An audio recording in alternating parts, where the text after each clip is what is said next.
കാലഘട്ടങ്ങളിൽ ഈ കാലഘട്ടത്തിൽ ദൈവം മനുഷ്യൻ വല്ലാതെ ഈ ഉടമ്പടി ജീവിച്ച് അതിൽ ദൈവാനുഗ്രഹവും പ്രാപിച്ച് ഇപ്പോൾ ഉടമ്പടിയിലെ വരുന്ന സാക്ഷ്യങ്ങളൊക്കെ മനസ്സിലാകേണ്ട രണ്ട് കാര്യങ്ങൾ വരും. ഒന്ന് ദൈവ അനുഗ്രഹം, അതേസമയം തന്നെ ദൈവ അനുഭവം. ഈ ദൈവ അനുഭവം പ്രാപിക്കുന്നവരാണ് പറയണത് ഞങ്ങൾ ഈ ജീവിത രീതി കണ്ടിന്യൂ ചെയ്യണമെന്ന് പറയും. കാര്യം അവർക്ക് ഫീൽ ചെയ്യുന്നുണ്ട്, അവർ ദൈവ മേഖലയിലാണെന്ന് ഫീൽ ചെയ്യുന്നുണ്ട്. ഒരു കാന്തം പോലെ വല്ലാതെ ഇങ്ങനെ യേശു തൻ്റെ ഹൃദയത്തിലേക്ക് പരിശുദ്ധ അമ്മയുടെ മധ്യസ്ഥത്തിൽ നമ്മളെ ഇങ്ങനെ പിടിച്ച് അടുപ്പിക്കണവർ തോന്നും. എൻ്റെ മക്കളെ, സഹോദരങ്ങളെ, നിങ്ങൾ ആദ്യം ശ്രദ്ധിക്കേണ്ടത് divide of your aspiring for blessings, അനുഗ്രഹത്തിന് വേണ്ടിയുള്ള നിങ്ങളുടെ അഭിവാഞ്ചകൾക്കപ്പുറത്ത് കർത്താവുമായൊരു ആത്മബന്ധത്തിന് വേണ്ടിയാണ് ഒരു മുൻഗണന കൊടുക്കേണ്ടത്. ഒന്ന് പ്രാർത്ഥിച്ച്. കർത്താവായ ദൈവമേ, ഈ ഉടമ്പടി ജീവിതത്തിലൂടെ അങ്ങുമായി ഒരു ആത്മബന്ധം എനിക്ക് വരദാനമായി നൽകണമേ. അതെന്താ വെച്ചാൽ അങ്ങനെ പറഞ്ഞ് പ്രാർത്ഥിക്കണമെന്ന് വെച്ച് കഴിഞ്ഞാൽ നമ്മളൊരു പർട്ടിക്കുലർ ബ്ലെസ്സിങ്സ്, ജോലി അല്ലെങ്കിൽ വീട്, ഇതൊക്കെ നിങ്ങൾക്ക് വേണമെന്ന് നിങ്ങളെക്കാൾ ആഗ്രഹിക്കുന്നുണ്ട് ദൈവം. അതാണ് വിഷയം. നമ്മൾ ഭക്ഷണം കഴിച്ച് മര്യാദയ്ക്ക് ജീവിക്കണമെന്ന് നമ്മളെക്കാൾ ആഗ്രഹിക്കുന്നുണ്ട് ദൈവം. ഇത് തന്നെയല്ല, അവൻ്റെ സ്വന്തം പുത്രനെ നമുക്ക് നൽകിയവൻ അവനോടുകൂടി സമസ്തവും. അപ്പം നൽകിയവൻ പുത്രനല്ലാതെ വേറെയും കാര്യങ്ങളുണ്ടെന്നല്ല എൻ്റെ അർത്ഥം. Take the word of God. സ്തുതിക്കട്ടെ. ഹല്ലേലൂയ, ഹല്ലേലൂയ, ഹല്ലേലൂയ, ഹല്ലേലൂയ, ഹല്ലേലൂയ. യേശുവേ നന്ദി. ഹല്ലേലൂയ, ഹല്ലേലൂയ, ഹല്ലേലൂയ, ഹല്ലേലൂയ. യേശുവേ ആരാധന, ആരാധന, ആരാധന, ആരാധന. യേശുവേ നന്ദി. മഹത്വം, മഹത്വം, മഹത്വം, മഹത്വം. ഹല്ലേലൂയ, ആരാധന, ആരാധന. യേശുവേ ആരാധന.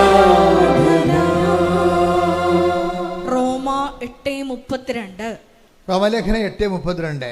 സ്വപുത്രനെ പോലും ഒഴിവാക്കാതെ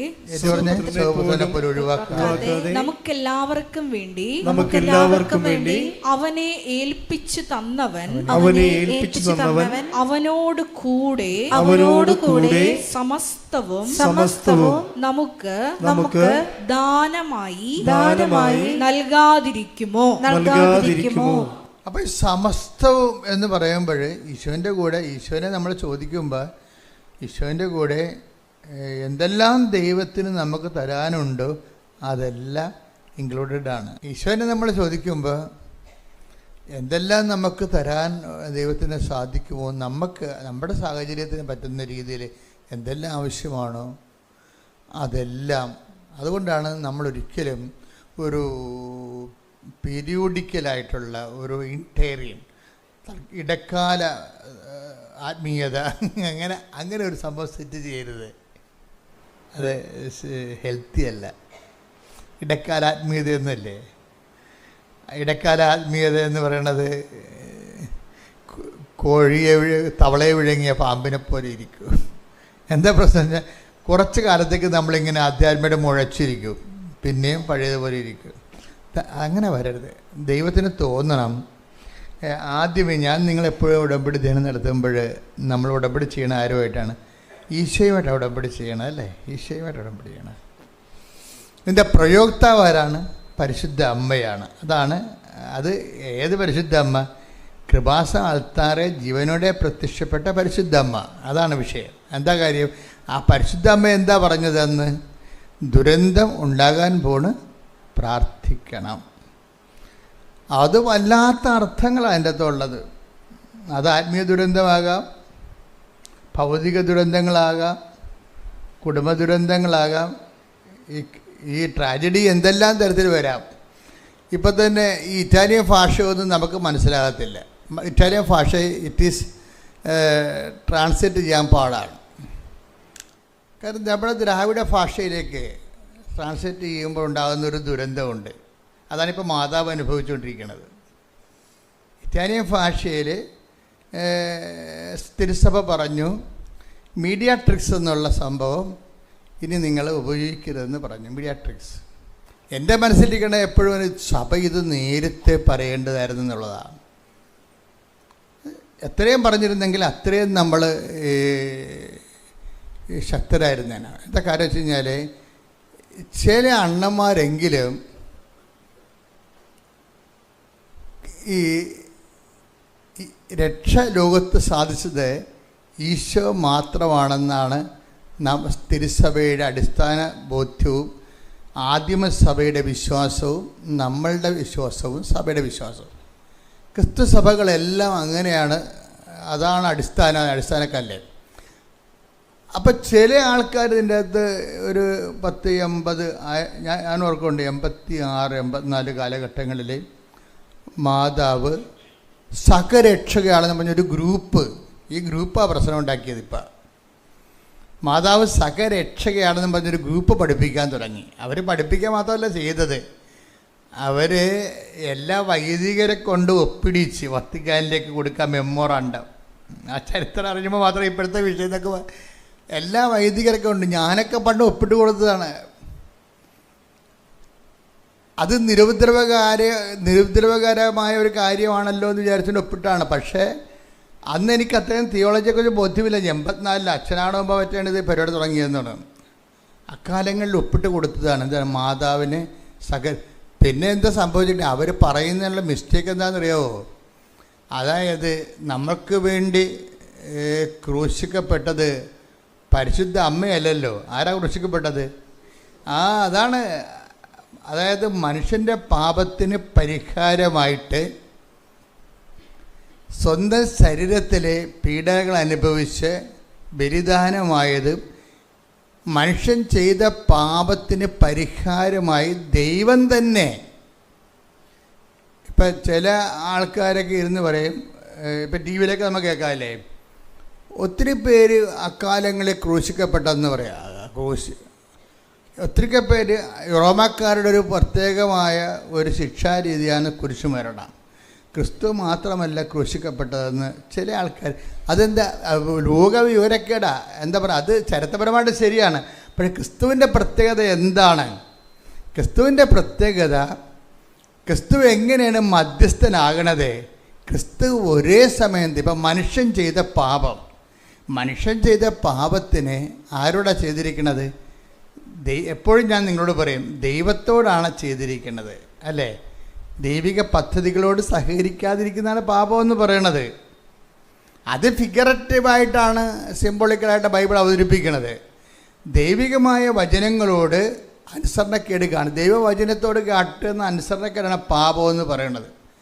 അതിന് ദൈവകൽപ്പനയുടെ ലംഘനമെന്ന് യോഹന്നാൻ പറയും. Take the bed of God. പാപം നിയമലംഘനമാണ്.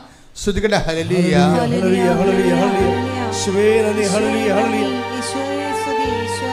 ക്രൂശിൽ കണ്ടു ഞാൻ സ്നേഹത്തെ, ആഴമായ മഹാത്യാഗത്തെ. ക്രൂശിൽ കണ്ടു ഞാൻ സ്നേഹത്തെ, ആഴമായ മഹാത്യാഗത്തെ. 1 യോഹന്നാൻ 3:4. 1 യോഹന്നാൻ 3:4. പാപം ചെയ്യുന്നവൻ നിയമം ലംഘിക്കുന്നു. പാപം നിയമലംഘനമാണ്. അപ്പം എന്താണ് പാപം എന്ന് ഓക്കെയാണത്? എന്താണ് അതൊക്കെ സംഭവം? പാപം വചനത്തിൻ്റെ ലംഘനമാണ്. വചനം എന്താണ്? വചനം നമ്മളെ കർത്താവിൽ നിന്ന് വന്നു കർത്താവിലേക്ക് നമ്മൾ തിരിച്ചു പോകുന്നു. അതാണ് ഈശോ അവസാനം പറയുന്ന വാക്ക്. പിതാവേ, ഞാൻ അങ്ങേ പക്കൽ നിന്ന് വന്നു, അങ്ങേ പക്കലേക്ക് തിരിച്ചു വരികയാണ്. ചില ആൾക്കാർക്ക് തിരിച്ചു വരാൻ പറ്റത്തില്ല, വഴിതെറ്റിപ്പോവും. അതാണ് പ്രശ്നം. അതിനാണ് വചനം വെച്ചിരിക്കുന്നത്. ചൂണ്ടുപലകയായിട്ട് ഇതാണ് വഴി, ഇതിലേ പോവുക. ഉണ്ടല്ലേ? Take the bed of God. ഞാൻ അങ്ങേ പക്കൽ നിന്ന് വന്നു, അങ്ങേ പക്കലേക്ക് തിരിച്ചു വരികയാണ്. Take the bed of God. Hallelujah, ഹല്ലേലൂയ, ഹല്ലേലൂയ, ഹല്ലേലൂയ. യേശുവേ നന്ദി. ഹല്ലേലൂയ ഹല്ലേലൂയ ഹല്ലേലൂയ ഹല്ലേലൂയ ഹല്ലേലൂയ ഹല്ലേലൂയ. ക്രൂശിൽ കണ്ടു ഞാൻ നിന്നെ സ്നേഹത്തെ ആഴമാർന്ന നിൻ മഹാത്യാഗത്തെ പകരം എന്തോ നൽകും ഞാനിനി ഹൃദയം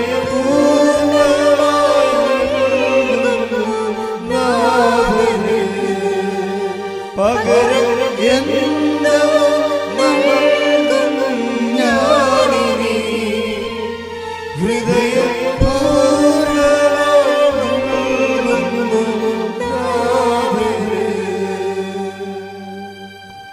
പരിശുദ്ധ പരമദിവ്യകാരുണ്യത്തിന് നേരവും ആരാധനയും സ്തുതിയും പുകഴ്ചയും ഉണ്ടായിരിക്കട്ടെ. പലപ്പോഴും സംഭവിക്കുന്നത് ക്രിസ്തു എങ്ങനെയാണ് തിരിച്ചു പോയത് കൃത്യമായി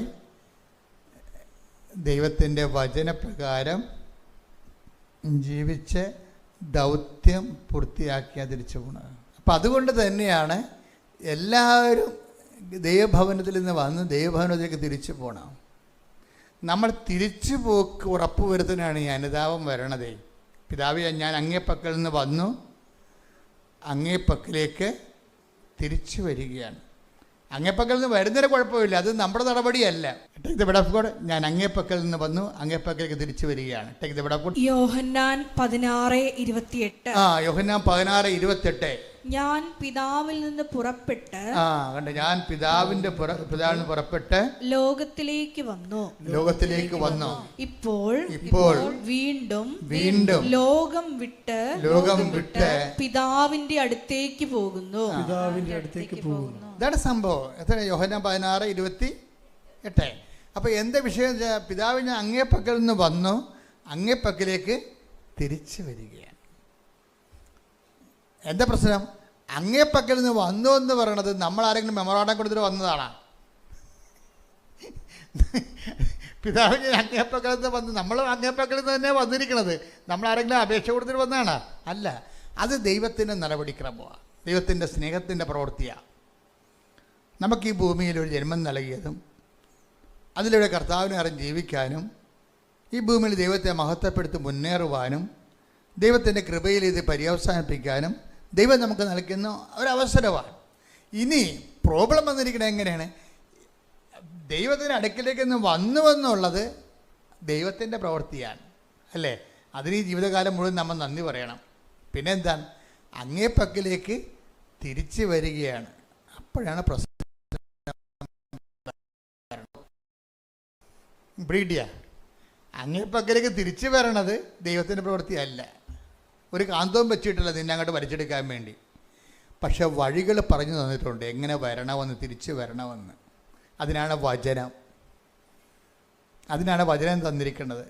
നീ ഇടത്തോട്ട് വലത്തോട്ട് തിരിയാനുള്ള സാധ്യതയുണ്ട്. അത് ഇതൊക്കെ കണ്ടിട്ടേ വഴിതെറ്റി പോകാൻ സാധ്യതയുണ്ട്. പച്ചപ്പ് കാണുമ്പോഴേ ആടങ്ങാട്ടിങ്ങോട്ട് തെറ്റിയല്ല. അപ്പോൾ പിന്നിൽ നിന്ന് പറഞ്ഞു ഹേ എന്ന് സ്വരം കേൾക്കും, ഇതാണ് വഴി. യെശയ്യാ 30:21. നീ വലത്തോട്ടോ ഇടത്തോട്ടോ തിരിയുമ്പോൾ, തിരിച്ചു പോക്കിൻ്റെ ജീവിതത്തിലെ തീർത്ഥയാത്ര, സ്വർഗീയ ജെറുസലേമിലേക്കുള്ള യാത്രയിൽ നീ ഇടത്തോട്ട് വലത്തോട്ട് തിരിയാൻ സാധ്യതയുണ്ട്. അപ്പോഴേ നിന്റെ കാതുകൾ പിന്നിൽ നിന്ന് ഒരു സ്വരം ശ്രവിക്കും. അപ്പൊ വചനമാണത്. ഇതാണ് വഴി, ഇതിലേ പോവുക. അപ്പൊ ചില പ്രശ്നമുണ്ട്. അപ്പൊ ചിലർ പറയും ആ വഴി എനിക്ക് വേണ്ട, എനിക്ക് വേറെ എൻ്റെ വഴി എന്ന് പറയും. എനിക്ക് എൻ്റെ വഴി. നോട്ട് ഡബിൾ ചെയ്യണമെങ്കിൽ അതൊരു വഴി. 10 പൈസ പെട്ടെന്ന് ഉണ്ടാക്കാൻ പറ്റിയ പരിപാടിയാണ് നോട്ട് ഇരട്ടിപ്പിക്കൽ. ടാക്സ് വെട്ടിക്കണമെങ്കിൽ അത് വഴി. എനിക്കൊരു വലിയ വീട് വെക്കണം, ബ്രാൻഡഡ് കാറ് വാങ്ങിക്കണം. അപ്പോൾ ഇടത്തോട്ടും വലത്തോട്ടും തിരിയാൻ നമുക്ക്. ദൈവത്തിനെ മറന്ന് സമൂഹത്തിനെയും സർക്കാരിനെയും വഞ്ചിച്ച് നമുക്ക് ജീവിക്കാൻ പറ്റും. അപ്പോൾ ഇന്ന് ഇടത്തോട്ടോ വലത്തോട്ടോ തിരിയുമ്പോൾ ജീവിച്ച് കല്യാണം കഴിച്ച് മാന്യമായിട്ട് ജീവിക്കുന്ന പെണ്ണിനെ വേറൊരു പെണ്ണിനെ കണ്ടപ്പോൾ അതിൻ്റെ തോളെ കൈയിട്ടുകൊണ്ട് നിന്റെ രണ്ട് പ്രസവിച്ച് നിന്റെ കുഞ്ഞിനെ വളർത്തുന്ന ഭാര്യയെ നീ രഹസ്യത്തിൽ ഉപേക്ഷിക്കുക. എന്നിട്ട് ആ പെണ്ണിൻ്റെ കൂടെ അതൊക്കെ പോകുക. ഇടത്തോട്ടോ വലത്തോട്ടോ തിരിയാൻ സാധ്യതയുണ്ട്. 10%, 8% ഒക്കെ പലിശ വാങ്ങിക്കുന്ന ആൾക്കാരില്ലേ, അവരിടത്തോട്ടോ വലത്തോട്ടോ തിരിയുകയാണ്. നീ ഇടത്തോട്ടോ വലത്തോട്ടോ തിരിയുമ്പോൾ പിന്നിൽ നിന്ന് ദൈവം ഒരു വഴി തരും. അവിടെ വിഷയം എവിടെയെങ്കിലും തെറ്റിപ്പോയിട്ടുണ്ടെങ്കിൽ, അതായത് ദൈവ അനുഗ്രഹവും അനുതാപത്തിൽ അധിഷ്ഠിതമാണ്. എപ്പോഴും നമ്മൾ ശ്രദ്ധിക്കേണ്ട ഇതാണ്, ദൈവ അനുഗ്രഹം, പ്രത്യേകിച്ച് ഉടമ്പടിയുടെ അനുഗ്രഹങ്ങൾ അനുതാപത്തിൽ അധിഷ്ഠിതമാണ്. അപ്പം നിങ്ങൾക്ക് ഫസ്റ്റ് ഇൻസ്റ്റാൾമെൻറ്റ് തരുന്നതിന് ദൈവത്തിന് യാതൊരു ബുദ്ധിമുട്ടുമില്ല. കാരണം നീ ദൈവത്തിൻ്റെ മകളാണ്. കയ്യിരിപ്പ് മോശമാണെങ്കിലും ദൈവത്തിൻ്റെ മകളാണ്, ദൈവത്തിൻ്റെ മകനാണ്. അതുകൊണ്ട് നീ ഒരു ചെളി പൂണ്ട് ചാകാൻ പോവുകയാണെന്നുണ്ടെങ്കിൽ നിന്നെ പിടിച്ചു കയറ്റുന്നതിൽ ദൈവത്തിന് യാതൊരു ബുദ്ധിമുട്ടുമില്ല. പിന്നെയും ചാടി ചെള്ളയെ വീണ് കഴിഞ്ഞാൽ, പിന്നെ നിന്റെ സ്ഥിരം കലാപരിപാടിയായി കഴിഞ്ഞാൽ ദൈവത്തിന് അതിൻ്റെ അകത്ത് പങ്കാളിത്തമില്ല. അതെപ്പോഴും മനസ്സിലാക്കണം. അതുകൊണ്ട് ഈ അനുതാപം എന്ന് പറയുന്നതിൻ്റെ വിഷയം മനസ്താപരണമാണ് അഡ്രസ്സ് ചെയ്യണം. മേലിൽ പാപം ചെയ്യുകയില്ലെന്നും അതാണ് വിഷയം. ആ ടൈപ്പ് സാധനം വീണ്ടും എടുക്കരുത്. ഇതുകൊണ്ടാണ് നമ്മൾ പറയണത് പാപങ്ങളിൽ ചെന്ന് ചാടരുത്. നമ്മൾ അറിഞ്ഞുകൊണ്ട് നമ്മളെ സംബന്ധിച്ചിടത്തോളം തിരിച്ച് കർത്താവിൻ്റെ ഭവനത്തിലെത്താം. ഇപ്പം നീ പ്രസവിക്കുന്ന കുഞ്ഞുങ്ങളെ ജ്ഞാനസ്നാനപ്പെടുത്താൻ നീ ബാധ്യസ്ഥയാണ്. എന്താ കാര്യം? നീ അങ്ങേപ്പക്കൽ നിന്ന് വന്നു, നിനക്ക് ദൈവം തന്ന കുഞ്ഞുങ്ങളെ രക്ഷയിൽ വളർത്താൻ പറ്റണം. അതിനെ വളർത്താൻ പറ്റാതെ ഒരുത്തനെ കണ്ടപ്പോൾ നിനക്ക് മനസ്സിൽ പൂതി തോന്നി അവൻ്റെ കൂടെ ചാടി ഓടിപ്പോയി കഴിഞ്ഞാൽ പിന്നെ മിസ്റ്റേക്കാവും. അതുകൊണ്ട് ആണ് എപ്പോഴും നമ്മൾ ശ്രദ്ധിക്കേണ്ടത്. അതായത് ഒരരിശത്തിന് അറ്റിച്ചാടിയ പല അരിശ അവിടെ എടുത്തു കഴിഞ്ഞാൽ പോകാൻ പക്ഷേ ബുദ്ധിമുണ്ട്. അപ്പം നിങ്ങളുടെ ചെറുപ്പകാലത്ത് കാണിക്കുന്ന ദൈവത്തെ മറന്നുള്ള ജീവിതത്തിനെ, എന്നിട്ട് ഈ പിന്നെ അങ്ങനെ കുഞ്ഞുങ്ങളെ പെറ്റ് കിട്ടിക്കഴിഞ്ഞാൽ പിന്നെ നിങ്ങൾ മരണം വരെ നിങ്ങളുടെ പ്രാർത്ഥന എന്താണ്? ആ കുഞ്ഞുങ്ങളെ കർത്താവിൻ്റെ നാമത്തിൽ സ്നാനപ്പെടുത്തുന്നവരെ നിങ്ങൾ കണ്ണുനീരോടെ ദൈവദർശനം നിൽക്കണം.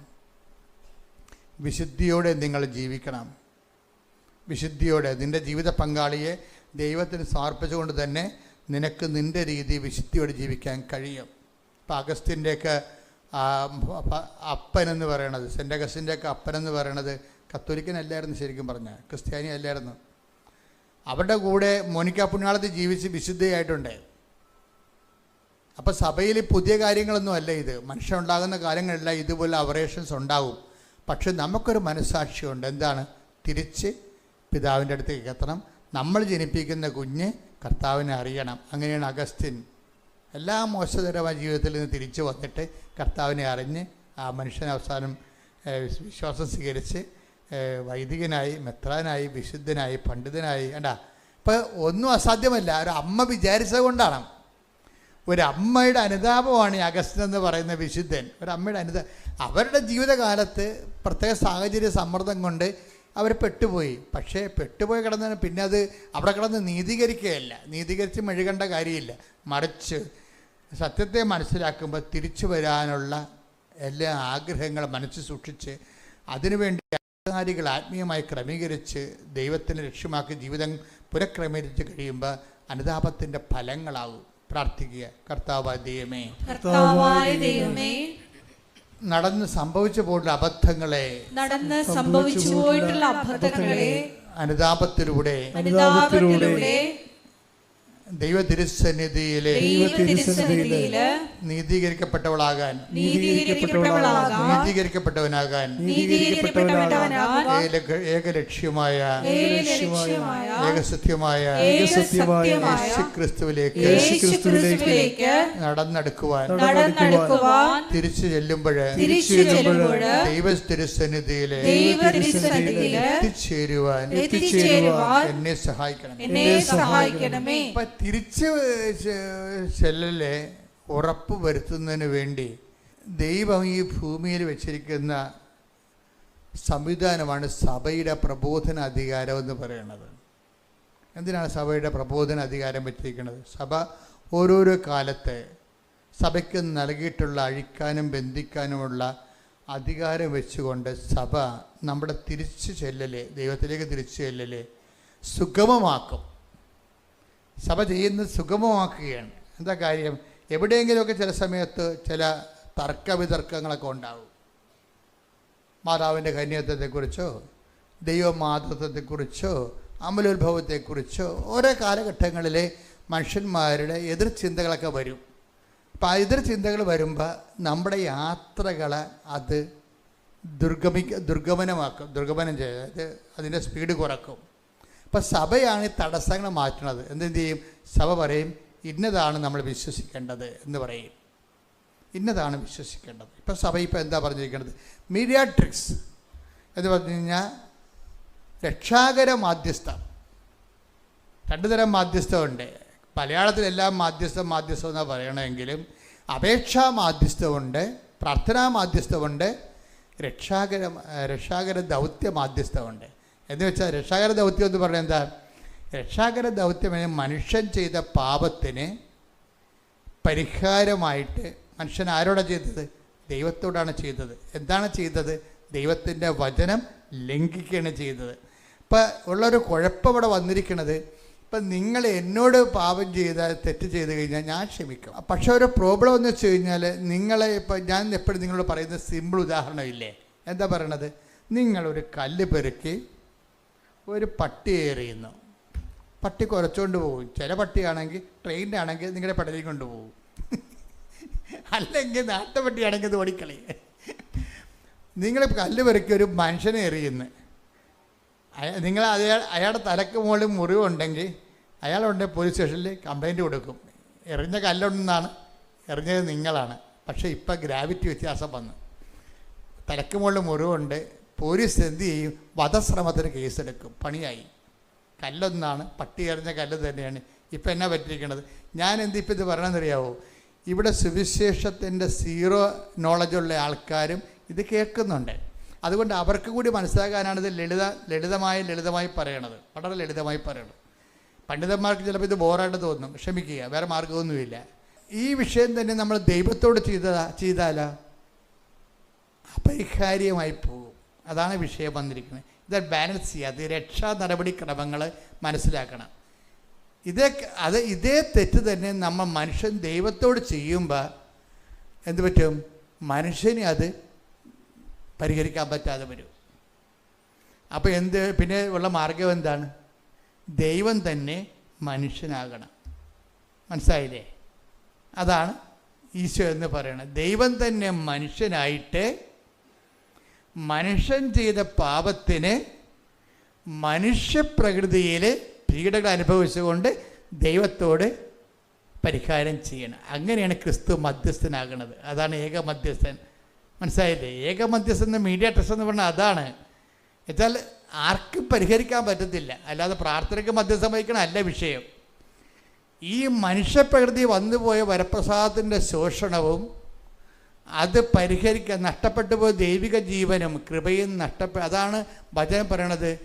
അവൻ്റെ നാമത്തിൽ വിശ്വസിക്കുന്നവർക്കെല്ലാം കൃപയും സത്യവും യേശുക്രിസ്തു വഴി take the bed of God. ശ്രുതികട ഹല്ലേലൂയ ഹല്ലേലൂയ ഹല്ലേലൂയ ഹല്ലേലൂയ ഹല്ലേലൂയ. യേശുവേ നന്ദി. ഹല്ലേലൂയ ഹല്ലേലൂയ ഹല്ലേലൂയ ഹല്ലേലൂയ ഹല്ലേലൂയ ഹല്ലേലൂയ ഹല്ലേലൂയ. ഇത്ര നല്ല ദൈവത്തോടു ഞാൻ എന്തു ചെയ്തും നന്ദി ചൊല്ലിടും. എന്റെ കൊച്ചു ജീവിതത്തെ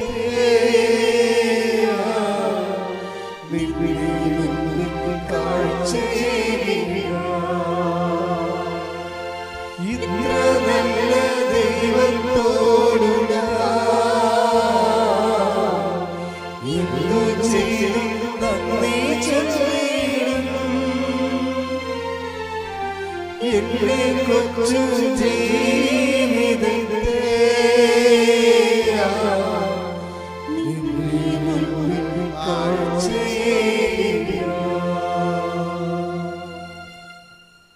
കൃപയും സത്യവും യേശുക്രിസ്തു വഴി ഉണ്ടായി. യോഹന്നാൻ 1:17. എന്തുകൊണ്ടെന്നാൽ നിയമം മോശ വഴി നൽകപ്പെട്ടു. വചനം മോശ വഴി നൽകപ്പെട്ടു. കൃപയും സത്യവുമാകട്ടെ യേശുക്രിസ്തു വഴി ഉണ്ടായി. ഇപ്പൊ കൃപയെന്ന് പറഞ്ഞാൽ എന്താണ്? അപ്പായുടെ പ്രസാദമാ. ഈ അപ്പായുടെ പ്രസാദം എപ്പോഴുണ്ടായതാണ്? പാപത്തിന് റൈറ്റായിട്ടുള്ള നീതിനിഷ്ഠമായിട്ടുള്ള പരിഹാരം ദൈവത്തോട് മനുഷ്യൻ ചെയ്ത പാപത്തിന് മനുഷ്യന് പരിഹരിക്കാൻ പറ്റാത്തത് കൊണ്ട് ദൈവം തന്നെ മനുഷ്യനായി മനുഷ്യപ്രകൃതിയിൽ അവൻ്റെ മേലുള്ള ശിക്ഷ നമുക്ക് രക്ഷയായെന്ന് പറഞ്ഞു. Take the bed of God. ശ്രുതിക്കട്ടെ ഹല്ലേലൂയ ഹല്ലേലൂയ ഹല്ലേലൂയ ഹല്ലേലൂയ ഹല്ലേലൂയ ഹല്ലേലൂയ. യേശുവേ നന്ദി. ഹല്ലേലൂയ ഹല്ലേലൂയ ഹല്ലേലൂയ. ഈശോയെ ആരാധന ആരാധന ആരാധന. ഇത്ര നല്ല കൈയടിച്ചോളൂ. ഇന്നു ചെയ്തും നന്ദി ചൊല്ലിടും എന്റെ കൊച്ചു ജീവിതത്തെ നിന്നെ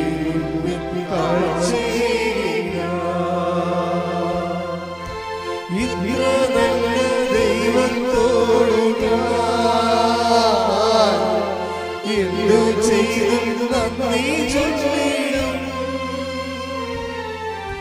എന്റെ കൊച്ചു ജീവിതത്തെ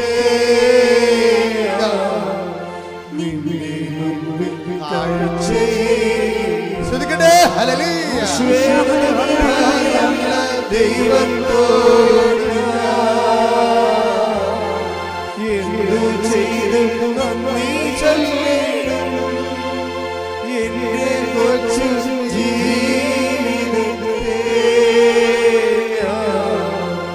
നിന്നെ മുമ്പിൽ കാഴ്ചയിടും. നിന്നെ മുമ്പിൽ കാഴ്ചയിടും. യേശയ്യാ 53:5. യെശയ്യാ 53:5. നമ്മുടെ അതിക്രമങ്ങൾക്ക് വേണ്ടി നമ്മുടെ അതിക്രമങ്ങൾക്ക് വേണ്ടി അവൻ മുറിവേൽപ്പിക്കപ്പെട്ടു. അവൻ മുറിവേൽക്കപ്പെട്ടു. നമ്മുടെ അതിക്രമങ്ങൾക്ക് വേണ്ടി അവളല്ല മുറിവേൽപ്പിക്കപ്പെട്ടത്. മനസ്സിലായില്ലേ? അതാണ് വിഷയം. ആരാ മുറിവേൽക്കപ്പെട്ടത്? അവൻ, യേശു. അതാണ് നമ്മുടെ അതിക്രമങ്ങൾക്ക് വേണ്ടി അവൻ മുറിവേൽപ്പിക്കപ്പെട്ടു. നമ്മുടെ അകൃത്യങ്ങൾക്ക് വേണ്ടി നമ്മുടെ അകൃത്യങ്ങൾക്ക് വേണ്ടി ക്ഷതമേൽപ്പിക്കപ്പെട്ടു. ക്ഷതമേൽപ്പിക്കപ്പെട്ടു. അവന്റെ മേലുള്ള ശിക്ഷ അവന്റെ മേലുള്ള ശിക്ഷ നമുക്ക് രക്ഷ നൽകി. നമുക്ക് രക്ഷ നൽകി. അവന്റെ ക്ഷതങ്ങളാൽ നാം സൗഖ്യം പ്രാപിച്ചു. ഹല്ലേലൂയ ഹല്ലേലൂയ ഹല്ലേലൂയ ഹല്ലേലൂയ ഹല്ലേലൂയ. ഇത്ര നല്ല ദൈവത്തോട് എന്തു ചെയ്തും നന്ദി ചൊല്ലിടും എന്റെ കൊച്ചു ജീവിതത്തെ നിന്നെ മുമ്പിൽ കാഴ്ചയിടും. നിന്നെ മുമ്പിൽ കാഴ്ചയിടും. 5 മുതൽ 6 മുതൽ വായിച്ചത്. യെശയ്യാ 53:6 വരെ. കർത്താവിൻ്റെ ഈ വചനം കേൾക്കുമ്പോഴേ നമ്മുടെ കണ്ണ് നിറയണം. കാര്യം അത്ര വലിയ ദൈവിക പദ്ധതിയാണ്, രക്ഷാകര പദ്ധതിയാണ് ദൈവം ഈശോയിലൂടെ നിറവേറ്റുന്നത്. അതാണ് ആ രക്ഷകൻ ആരാണെന്ന് നമുക്ക് മനസ്സിലാകും. അവൻ്റെ മേലുള്ള രക്ഷയാണ്, ശിക്ഷയാണ് നമുക്ക് രക്ഷ നൽകിയത്. അവൻ നമുക്ക് പകരക്കാരനായി ക്രൂശിക്കപ്പെട്ടു. നമ്മളെ ക്രൂശിക്കപ്പെടും. നമ്മുടെ പാപത്തിന് ശിക്ഷയായിട്ട് നമ്മളെ ക്രൂശിക്കപ്പെടുന്നതിന് പകരമാണ് അവൻ നമ്മുടെ പകരക്കാരനായി. നമ്മുടെ രോഗങ്ങളവൻ ഏറ്റെടുത്തത്. ഭാരങ്ങൾക്ക് വേണ്ടി, പാപങ്ങൾക്ക് വേണ്ടി അവൻ പരിഹാരം ചെയ്തു. അത് നമ്മൾ ആവർത്തിച്ച് വായിച്ചു നോക്കി. താഴേക്ക് വായിച്ച് നിങ്ങൾ ശ്രദ്ധിച്ചുകൊണ്ടിരിക്കട്ടെ. കർത്താവിൻ്റെ വലിയ അഭിഷേകം കൊണ്ടാണ് സമയം. 53:6 മുതൽ താഴേക്ക് വായിക്കുക. ആടുകളെ പോലെ നാം വഴിതെറ്റിപ്പോയി. ആടുകളെ പോലെ, ഞാൻ പറഞ്ഞില്ലേ നിങ്ങൾ ഇടത്തോട്ട് വലത്തോട്ട് തിരിയുമെന്ന്. അപ്പം ആടുകളല്ലേ ഇടത്തോട്ടും വലത്തോട്ടും തിരിയണത്. ഓരോരോ പച്ചപ്പ് കണ്ടും കടിച്ചു തിന്നാൻ വേണ്ടി അങ്ങോട്ട് അവരവരുടെ താല്പര്യ ഇംഗിതങ്ങൾക്ക് വേണ്ടി അങ്ങോട്ടും ഇങ്ങോട്ടും തിരിഞ്ഞ് ദൈവത്തിൻ്റെ കാൽപാദങ്ങളും വചനങ്ങളും ദൈവത്തിൻ്റെ പാതകളും നമ്മൾ അപഭ്രംശം സംഭവിച്ചു. അതാണ് ആടുകളെ പോലെ നാം ഓരോരുത്തരും സ്വന്തം വഴിക്ക് പോയി നമ്മുടെ അകൃത്യങ്ങൾ കർത്താവ് അവന്റെ മേൽ ചുമത്തി. കാര്യം നമ്മളെ അകൃത്യങ്ങൾ നമ്മുടെ മേൽ ചുമത്തിയിട്ട് കാര്യമില്ല. എന്താ പറയുന്നത്? കാര്യം നമ്മൾ ചെയ്തിരിക്കുന്നത് ആരോടാണ്? ദൈവത്തോടായത് കാരണം നമുക്കത് പരിഹരിക്കാൻ പറ്റത്തില്ല. അതാണ് ഞാൻ പറഞ്ഞതിൻ്റെ കാരണം. അതാണ് ഞാൻ ഉദ്ദേശിച്ചത്. കാര്യം നമ്മൾ ഒരു മൃഗത്തെ എറിയണതും ഒരു ഡിഗ്നിറ്ററിയനെ എറിയണം തമ്മിൽ വ്യത്യാസമുണ്ട്. അത് പരിഹരിക്കാൻ പറ്റത്തില്ല. ശിക്ഷ അപാരമായിരിക്കും. അതുകൊണ്ട് പാപം നിയമലംഘനമാണെന്ന് പറയുമ്പോൾ പാപം വചന ലംഘനമാണെന്ന് പറയുന്നത് എന്തുകൊണ്ടാണ്? പാപമാകുന്നത് തിരിച്ച് എത്താൻ നമ്മളെ തടസ്സപ്പെടും. അതാണ് വിഷയം. പിതാവ് ഞാൻ അങ്ങേപ്പക്കൽ നിന്ന് വന്നു, അങ്ങേപ്പക്കലേക്ക് തിരിച്ച് എത്താൻ പറ്റുന്നതിന് ദൈവം നമുക്ക് കറക്റ്റായിട്ടുള്ള വഴികൾ, വചനത്തിൻ്റെ വിളക്കുകളും വെച്ചിട്ടുണ്ട്. അതെല്ലാം മനസ്സിലാക്കിയിട്ട് പോലും നമ്മൾ അംഗീകരിക്കാതെ നമ്മുടെ സ്വന്തം വഴികൾക്ക് പോയി. ഈ സ്വന്തം അതാണ് വായിച്ചമാർക്ക് ആടുകളെ പോലെ നാം വഴിതെറ്റിപ്പോയി. നാം ഓരോരുത്തരും സ്വന്തം വഴിക്ക് പോയി. നമ്മുടെ അകൃത്യങ്ങൾ കർത്താവ് അവന്റെ മേൽ ചുമത്തി. അവൻ്റെ മേൽ, അവളുടെ മേലല്ല ചുമത്തിയത്, അവൻ്റെ. അതാണ് ദൈവികമായ പദ്ധതിയാണ്. മനുഷ്യൻ ചെയ്ത പാപത്തിൻ്റെ പരിഹാരമായിട്ട് യേശു മനുഷ്യൻ്റെ പ്രകൃതി സ്വീകരിച്ചുകൊണ്ട് ആ പ്രകൃതിയിൽ ശിക്ഷ വാങ്ങിച്ചുകൊണ്ട് അതാണ് ദൈവത്തോട് സമാനതയുള്ള ആൾ അത് പരിഗണിക്കാതെ ദാസനായി മരണത്തോളം കുരിശു മരണത്തോളം തന്നെ താഴ്ത്തിയെന്ന് പൗലോസ് പറഞ്ഞ അങ്ങനെയാണ്. അപ്പോൾ ക്രിസ്തുവിലൂടെ എടുത്ത രക്ഷ, ആ രക്ഷയ്ക്ക് വേണ്ടി എടുത്ത മനുഷ്യാവതാര രക്ഷാകരമായ പ്രക്രിയകളെ അതാണ് ദുഃഖ വെള്ളിയാഴ്ചകളൊക്കെ നമ്മൾ ആചരിക്കുകയും ആരാധിക്കുകയൊക്കെ ചെയ്യണത്. അപ്പം അതാണ് ആരാധന എന്ന് പറയുന്നത്. അത് ദൈവികമായ ദൈവത്തിൻ്റെ തനി സാന്നിധ്യത്തിനാണ് നമ്മൾ ആരാധന കൊടുക്കുന്നത്. ലാട്രിയ എന്നൊക്കെ പറയും. അത് ദൈവശാസ്ത്ര ഭാഷയാണ്. പരിശുദ്ധ അമ്മയ്ക്ക് നമ്മൾ കൊടുക്കുന്ന ഹൈപ്പർ ധൂളിയ എന്ന് വെച്ച് കഴിഞ്ഞാൽ അതിതീഷ്ണ വണക്കം. അത് ആർക്കും കൊടുക്കണില്ല. മിസ്റ്റർ സെബസ്ത്യാനോസിനോ ഔസപിതാവിന് പോലും കൊടുക്കണില്ല. പരിശുദ്ധ അമ്മയ്ക്ക് സഭ കൊടുക്കുന്നത് ഹൈപ്പർ ധൂലിയ എന്ന് വെച്ചാൽ ഈശോ കഴിഞ്ഞാൽ പിന്നെയുള്ള ഏറ്റവും വലിയ ആരാധനയല്ല, അതിതീഷ്ണ വണക്കം. കൃപാസനത്തിൽ എന്തെല്ലാം തരത്തിലും മാതാവിനെ അതിതീഷ്ണമായി വണങ്ങണത് ദൈവഹിതമാണ്. അതുകൊണ്ട് നമ്മളെന്ത് ചെയ്യും? മാതാവിൻ്റെ തിരുസ്വരൂപം വഹിച്ചുകൊണ്ട് കിലോമീറ്റർ വെയിലത്തൂടെ പോകും. അതിതീഷ്ണ വണക്കം. എങ്ങനെ പിന്നെ? അതല്ലേ മഴവില്ലുമായി അമ്മ നമ്മുടെ കൂടെ വരണത്. നിങ്ങൾ കണ്ടില്ലേ റാലിക്ക് മഴവില്ല് തെളിഞ്ഞത്? എവിടെയെല്ലാം ഉടമ്പടിയുണ്ടോ അവിടെയെല്ലാം ആ മഴവില്ലിൻ്റെ അടയാളങ്ങൾ. അമ്മയുടെ ഏറ്റവും വലിയ രസമെന്ന് പറയണത് അടയാളങ്ങൾ ഇതുപോലെ ദൈവം അമ്മയ്ക്ക് പ്രത്യേക അധികാരം കൊടുത്തിരിക്കുകയാണ്. എന്താണ്? മനുഷ്യന്മാരുടെ കാര്യത്തിൽ ലളിതമായി ഇടപെടാൻ. ഏറ്റവും ആധ്യാത്മിക വിദ്യാഭ്യാസം കുറവുള്ളവന് പോലും മാതാവിൻ്റെ സാന്നിധ്യം ഫീൽ ചെയ്യും. കാര്യം മാതാവ് ദൈവത്തിൻ്റെ പദ്ധതിയാണ്. അതുകൊണ്ടാണ് ഇപ്പം ഞാൻ ഫ്രാൻസിൽ ലൂർദ് പള്ളിയിൽ ചെല്ലുമ്പോഴുണ്ട് അതിതീഷ്ണമായ നാർദിൻ സുഗന്ധമാണ് നിറഞ്ഞു നിൽക്കുന്നത്. ഓരോ പള്ളിയിൽ നിന്ന് 3 പള്ളി ഒറ്റ നില 3 പള്ളിയാണ്. ആ 3 പള്ളിയിലും മാറി മാറി കയറുമ്പോഴൊക്കെ എല്ലാം. അപ്പം ഞാൻ എൻ്റെ കൂടെയുള്ളവർ പറയും അതിതീഷ്ണമായ നാർദിൻ, പുരാതന നാർദിൻ സുഗന്ധത്തിൻ്റെ ഗന്ധമെന്ന് പറയും. അപ്പം ആത്മാവ് പറയും അമ്മയുടെ സാന്നിധ്യം നിന്നെ ബോധ്യപ്പെടുത്തുകയെന്ന് പറയും. അപ്പോൾ എനിക്ക് അതറിയണം.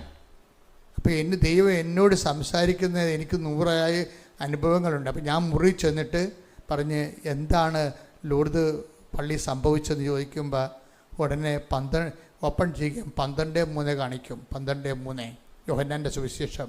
മറിയം ഒരു കുപ്പി ആദ്യം സുഗന്ധ തൈലം എടുത്തുകൊണ്ട് അവൻ്റെ പാദങ്ങളിൽ പൂശിയെന്ന്.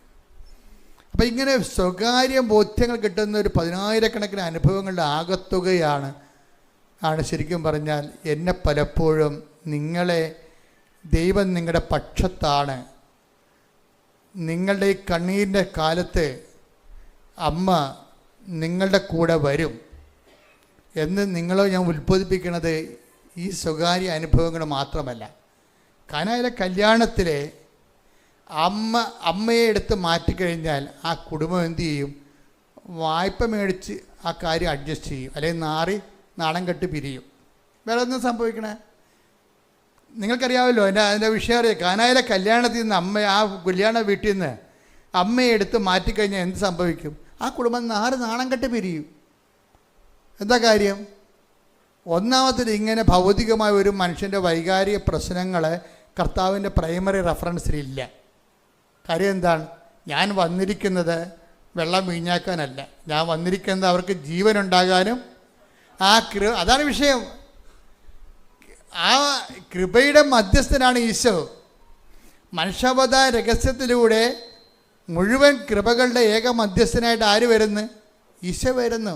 അല്ലെങ്കിൽ ലോകസംഘടനകളൊക്കെ ഉണ്ടാക്കുന്ന അജണ്ടകളിലൂടെ നമ്മുടെ കാല് പിടിച്ച് വെച്ച് അവർ നമ്മളെ അടിമകളെപ്പോലെ ബാബിലോണിലോട്ട് ചങ്ങലയിട്ട് കൂട്ടിക്കൊണ്ടു പോകണ ഒരു കാലഘട്ടം ഉണ്ടായിട്ടുണ്ട്. ഒരു സംശയമില്ല കാര്യത്തിൽ. നമ്മൾ എന്ത് ചിന്തിക്കണം, എന്ത് വിശ്വസിക്കണമെന്നുള്ളത്, എന്ത് പ്രചരിപ്പിക്കണമെന്നുള്ളത് പറയുന്നതിന് ഒരു ബദൽ സംവിധാനങ്ങൾ, അന്തിക്രിസ്തുവിൻ്റെ സംവിധാനങ്ങൾ ലോകത്ത് പ്രവർത്തിക്കുന്നുണ്ട്. അത് ലോകത്തുണ്ടെന്ന് യോഹന്നാൻ ആദ്യമേ ഡിക്റ്റേറ്റ് ചെയ്തതാണ്. അത് ആർക്ക് വേണ്ടിയാണ് ലോകത്ത് ഡിക്റ്റേറ്റ് ചെയ്തത്? സഭയ്ക്ക് വേണ്ടിയാണ്. അത് ലോകത്തിലുണ്ടെന്ന്. ചില സമയത്ത് അത് പ്രബലപ്പെടും. കാര്യം നമ്മുടെ നാക്കിൽ കയറിയിരുന്നുകൊണ്ട് വേറെ ആൾക്കാർ സംസാരിക്കാൻ അനുവദിക്കരുത്. ശ്രദ്ധിക്കട്ടെ. ഹല്ലേലൂയ.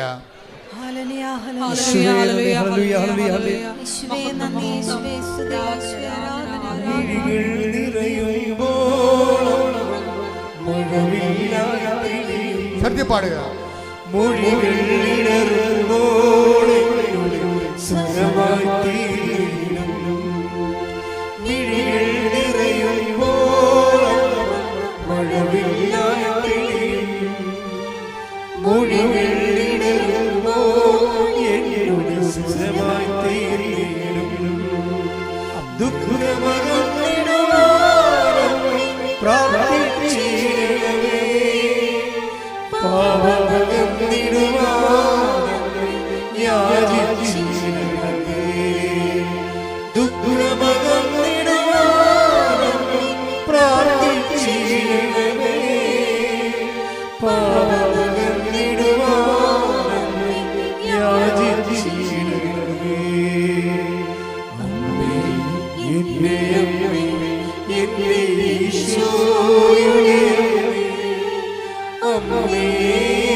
എന്താ പറയുക? നിത്യത എന്നുള്ള ദൈവികമായ ലക്ഷ്യങ്ങൾ, ഈശോയെക്കുറിച്ചുള്ള ലക്ഷ്യങ്ങളാണ്. ഈശോ എന്താ പറയണത്? അവൻ്റെ നാമത്തിൽ വിശ്വസിക്കുന്നവർക്കെല്ലാം കൃപയ്ക്ക് മേൽ കൃപ ലഭിച്ചിരിക്കുന്നു. അതുപോലെ തന്നെ യോഹന്നാൻ 1:12 എടുത്ത് ശ്രദ്ധിക്കട്ടെ. ഹല്ലേലൂയ.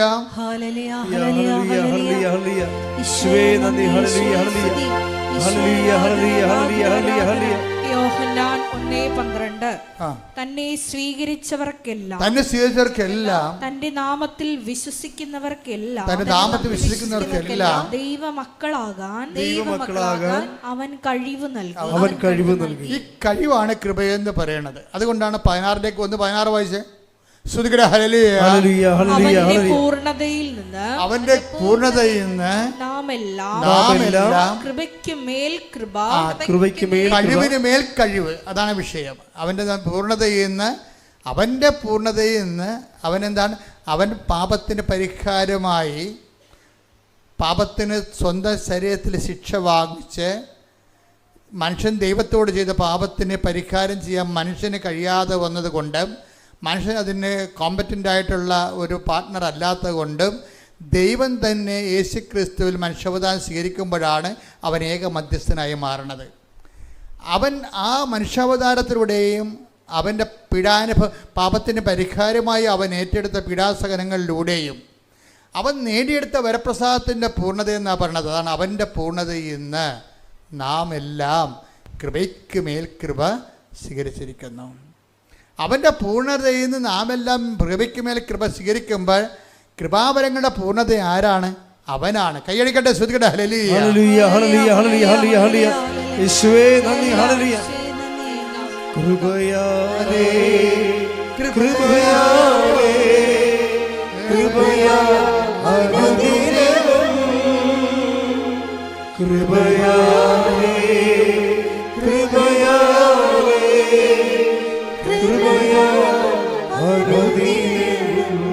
പരിശുദ്ധ പരമ ദിവ്യകാരുണ്യത്തിന് ആരാധനയും സ്തുതിയും പുകഴ്ചയും ഉണ്ടായിരിക്കട്ടെ.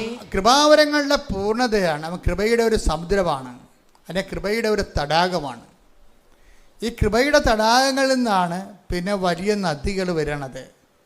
അതിന് ഏറ്റവും വലിയ നദി ആരാണ്? പരിശുദ്ധ അമ്മയാണ്.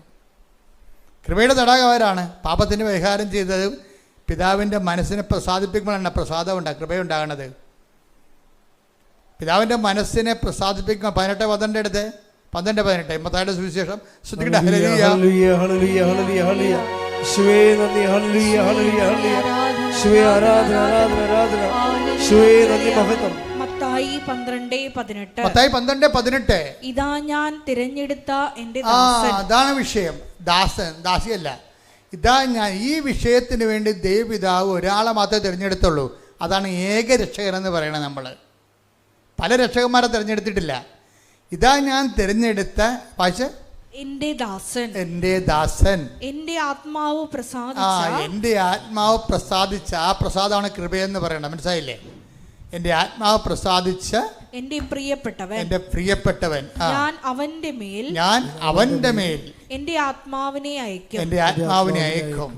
അടുത്ത വായിച്ചേ. അവൻ വിജാതീയരെ ന്യായവിധി അറിയിക്കും. അവൻ തർക്കിക്കുകയോ ബഹളം കൂട്ടുകയോ ഇല്ല. തെരുവീതികളിൽ അവന്റെ ശബ്ദം ആരും കേൾക്കുകയില്ല. ഇതാരാണ് വിഷയം? തെരുവീതികൾ അവന്റെ സ്വരം ആരും കേൾക്കത്തില്ലെന്ന് പറഞ്ഞാൽ എന്താണ്? അവനാണ് ദൈവം പാപത്തിന് പരിഹാരമായി നിശ്ചയിച്ച, പ്രതികരിക്കാത്ത. നമ്മളൊക്കെ ഒരു പനി വരുമ്പോഴും ഒരു ഉടമ്പടിയിൽ ഒരു ജപ്തി ഒരു വിസ പ്രോസസ് നടന്നില്ലെങ്കിൽ നമ്മൾ പ്രതികരിക്കും ഉടനെ. ഞാൻ ഉടമ്പടി എടുത്താണല്ല, എൻ്റെ പച്ചത്തിരി 2 കത്തിച്ചല്ല, നീലത്തിരി 3 കത്തിച്ചല്ല എന്ന് പറഞ്ഞ് ദൈവത്തിൻ്റെ അടുത്ത് കലഹത്തിന് ചെല്ലും. ഈ ദൈവത്തിൻ്റെ അടുത്ത് കലഹത്തിന് ചെല്ലുന്ന ആൾക്കാർ ഓർക്കുക, നിങ്ങളുടെ കാര്യത്തിൽ തീരുമാനമായിട്ടുണ്ട്. കാര്യം എന്താണ്? ദൈവം ഈ സാധനം അക്സെപ്റ്റ് ചെയ്യുന്നില്ല. അതാണ് വിഷയം. നമുക്കൊരിക്കലും അതാണ്. അത് വായിച്ച് താഴേക്ക് വായിച്ച് നീതിയെ വിജയത്തിൽ അവൻ വിജാതീയരെ ന്യായവിധി അറിയിക്കും. അവൻ തർക്കിക്കുകയോ ബഹളം കൂട്ടുകയോ ഇല്ല. തെരുവീതികളിൽ അവന്റെ സ്വരം ആരും കേൾക്കുകയില്ല. ആരും കേൾക്കത്തില്ല. ദൈവത്തിനെതിരെ മല്ലടിക്കത്തില്ലെന്ന്. അവര് ഒരു പനി വന്നാൽ ആ പനി 2 ദിവസം നിന്നാൽ, ഞാൻ ഉടമ്പടി എടുത്തതാണല്ല, ഞാൻ ഉപവസിച്ചതാണല്ല, ഞാൻ പത്രമെല്ലാം വീട്ടിൽ കൊടുത്തതാണല്ല എന്നും പറഞ്ഞ് തെരുവീതി വഴി നിന്ന് ആരും സംസാരിക്കത്തില്ലെന്ന്. തെരുവീതികളിൽ അവൻ ആരാണ്? ആള്. കയ്യടിക്കട്ടെ, ശ്രദ്ധിക്കട്ടെ. ഹല്ലേലൂയ. ഇത്ര നല്ല ദൈവത്തോട് ഞാൻ. ശ്രദ്ധിക്കട്ടെ. ഹല്ലേലൂയ.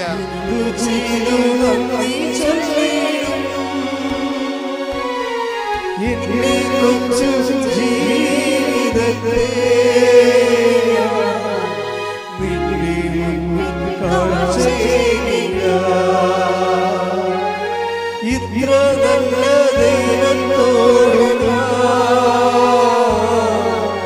എന്തു ചെയ്യും നന്ദി ചൊല്ലിടുന്നു.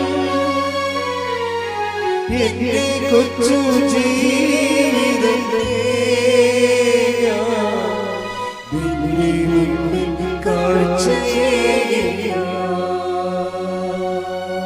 അതിൻ്റെ കൂടെ വായിക്കുന്ന ഐസയ 53:9 എന്താ പറയണത്?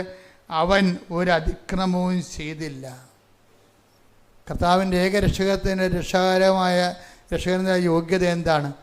കർത്താവ് തന്നെ ചോദിച്ചിട്ടുണ്ട്, നിങ്ങൾക്ക് ആർക്ക് എൻ്റെ മേൽ പാപം ആരോപിക്കാൻ കഴിയും? അതാണ് ഈ ഐസയ പറയണത്. എന്താണ് അവൻ പറഞ്ഞ്? അവൻ ഐസയ 53:9 അവൻ ഒരു അതിക്രമവും ചെയ്തില്ല. അവന്റെ വായിൽ നിന്ന് വഞ്ചന പുറപ്പെട്ടില്ല. എന്നിട്ടും ദുഷ്ടരുടെയും ധനികരുടെയും ഇടയിൽ അവൻ സംസ്കരിക്കപ്പെട്ടു. അവന്റെ ക്ഷതങ്ങൾ കാരണമെന്ന് അവന് ക്ഷതമേൽക്കണമെന്നത് കർത്താവിന്റെ ഹിതമായിരുന്നു. അവിടുന്നാണ് അവനെ ക്ലേശങ്ങൾക്ക് വിട്ടുകൊടുത്തത്. അടുത്ത വായിച്ച് പാപപരിഹാര ബലിയായി പാപപരിഹാര ബലിയായി തന്നെ തന്നെ അർപ്പിക്കുമ്പോൾ അവൻ തന്റെ സന്തതി പരമ്പരയെ കാണുകയും ദീർഘായുസ് പ്രാപിക്കുകയും ചെയ്യും. അവൻ പാപപരിഹാര ബലിയായി യേശു തന്നെ തന്നെ അർപ്പിക്കുമ്പോഴേ യേശു കണ്ട് ദീർഘായുസ് പ്രാപിച്ച ആരെയാണ്? അവൻ്റെ നാമത്തെ വിശ്വസിച്ചുകൊണ്ട് പാപക്ഷമ സ്വീകരിക്കാൻ പോകുന്ന ചക്രവാളങ്ങൾ പോലെ നീണ്ട ദിഗന്ധങ്ങളും അതുപോലെ തന്നെ ദേശാന്തരങ്ങൾ കവിഞ്ഞ എല്ലാ തലമുറകളിലും ഉള്ളവരെ കർത്താവിൻ്റെ വിശുദ്ധമായ രക്തത്താൽ വീണ്ടെടുക്കപ്പെട്ട അവൻ്റെ നാമത്തിൽ യേശു എനിക്ക് പകരക്കാരനായി മരിച്ചവനാണ്, യേശുവിനും ദൈവത്തിനും എനിക്കും ഇടയിലുള്ള ഏകരക്ഷകനാണ് അവനെന്നും അവൻ്റെ നാമത്തെ വിശ്വസിക്കുന്നവർ അവൻ എൻ്റെ മേലുള്ള ശിക്ഷയാണ് അവൻ ഏറ്റെടുത്തുകൊണ്ട് എനിക്ക് രക്ഷ നൽകിയെന്ന് വിശ്വസിച്ചുകൊണ്ട് അങ്ങനെ യേശു രക്ഷിക്കപ്പെടുന്നൊരു ജനത്തെ കാണുമ്പോഴേ അവൻ കുരിശിൽ ദീർഘായുസ് പ്രാപിച്ചുകൊണ്ട് പറയുന്ന വാക്കാണ് ഇറ്റ് ഈസ് അക്കംപ്ലീറ്റ്, എല്ലാം പൂർത്തിയായെന്നാണ്. അവനാണ് ഏകരക്ഷകൻ. ഇനി അവൻ്റെ നാമത്തെ വിശ്വസിക്കുമ്പോൾ എന്ത് പറ്റും? അവർക്കെല്ലാം എന്ത് സംഭവിക്കും? കൃപയ്ക്ക് മേൽകൃപ ലഭിക്കും. ഏത് കൃപയാണ്? പിതാവിന് അവനോടുണ്ടായിരുന്ന പ്രസാദം. അത് ഏത് പ്രസാദമാണ്? മത്തായിയുടെ സുവിശേഷം 12:18 പ്രസാദം. ഒന്നിന് വായിച്ച് മത്തായി 12:18. മത്തായി 12:18 വായിക്കുമ്പോൾ ഇതാ ഞാൻ എന്ന് പറഞ്ഞ് ഇതാ ഞാൻ തിരഞ്ഞെടുത്ത എന്റെ ദാസൻ എന്റെ ആത്മാവ് പ്രസാദിച്ച എന്റെ പ്രിയപ്പെട്ടവൻ ഞാൻ അവന്റെ മേൽ എന്റെ ആത്മാവിനെ അയക്കും. അവന്റെ മേൽ എൻ്റെ ആത്മാവിനെ അയക്കും എന്ന് പറയണത് ആ കർത്താവിൻ്റെ ഏറ്റവും പിതാവായ ദൈവത്തിൻ്റെ ഏറ്റവും വലിയ പ്രസാദമാണ് യേശുവിനുള്ളത്. ആ യേശുവിൻ്റെ പ്രസാദം എന്ന് പറഞ്ഞാൽ എന്താണ്? പരിശുദ്ധാത്മാവ് തന്നെയാണ്. അതാ നമ്മൾ യേശുവിൻ്റെ ആത്മാവെന്ന് വിളിക്കല്ലേ. യേശുവിൻ്റെ ആത്മാവെന്ന് പറഞ്ഞാൽ എന്താണ്? ഈ പരിശുദ്ധാത്മാവ് അതിൻ്റെ കംപ്ലീറ്റ്നെസ്സിൽ ഇപ്പം നമുക്കറിയാം കറണ്ട് ഒരു സ്വർണത്തിലൂടെ കടത്തിവിടാം, കറണ്ട് ഒരു അലൂമിനിയം കമ്പിലൂടെ കടത്തിവിടാം, കറണ്ട് ഒരു ചെമ്പ് കമ്പിലൂടെ കടത്തിവിടാം. ഇതിൻ്റെ പ്രസരണ നഷ്ടം ഉണ്ടാകുന്നത് എവിടെയാണ്? സ്വർണത്തിന് പ്രസരണ നഷ്ടം ഉണ്ടാകും. ഇപ്പം നമ്മൾ 10 വോൾട്ട് കടത്തിവിട്ടാൽ ചെമ്പ് കമ്പി അലൂമിനിയം കമ്പിലൂടെ കടത്തി വിട്ടാൽ നമുക്ക് അപ്പുറത്ത് ചെല്ലുമ്പോൾ അത് 60 മാറും. കാര്യം എന്താ? അലൂമിനിയം കറണ്ട് കുടിക്കും. അതാ വിഷയം എന്നത്. പക്ഷേ ചെമ്പ് കമ്പിയാണെങ്കിൽ നല്ല ചാലകശേഷി ഉള്ളതാണ്. ഒരു 90% കറണ്ടും അപ്പുറത്തെത്തും. അപ്പോൾ ഇപ്പോഴെന്താ പ്രശ്നം? പരിശുദ്ധാത്മാവിൻ്റെ പവർ, അതാണ് അവൻ്റെ പരിശുദ്ധാത്മാവിനൊരു പൂർണ്ണതയുണ്ട്. അത് പൂർണ്ണമായിട്ട് പ്രവർത്തിച്ച ആരിലൂടെയാണ്? ക്രിസ്തുവിലൂടെയാണ്. ക്രിസ്തുവിലൂടെയാണ് പരിശുദ്ധാത്മാവിൻ്റെ മുഴുവൻ കംപ്ലീറ്റ് ഔട്ട്പുട്ട്. പരിശുദ്ധാത്മാവിൻ്റെ ഔട്ട്പുട്ട് 100 ആണെങ്കിൽ ആ 100 റിസൾട്ട് കിട്ടുന്നത് ആരിലൂടെയാണ്? ക്രിസ്തുവിൽ പ്രവർത്തിക്കുമ്പോഴാണ്. ശ്രുതികട്ടെ ഹല്ലേലൂയ.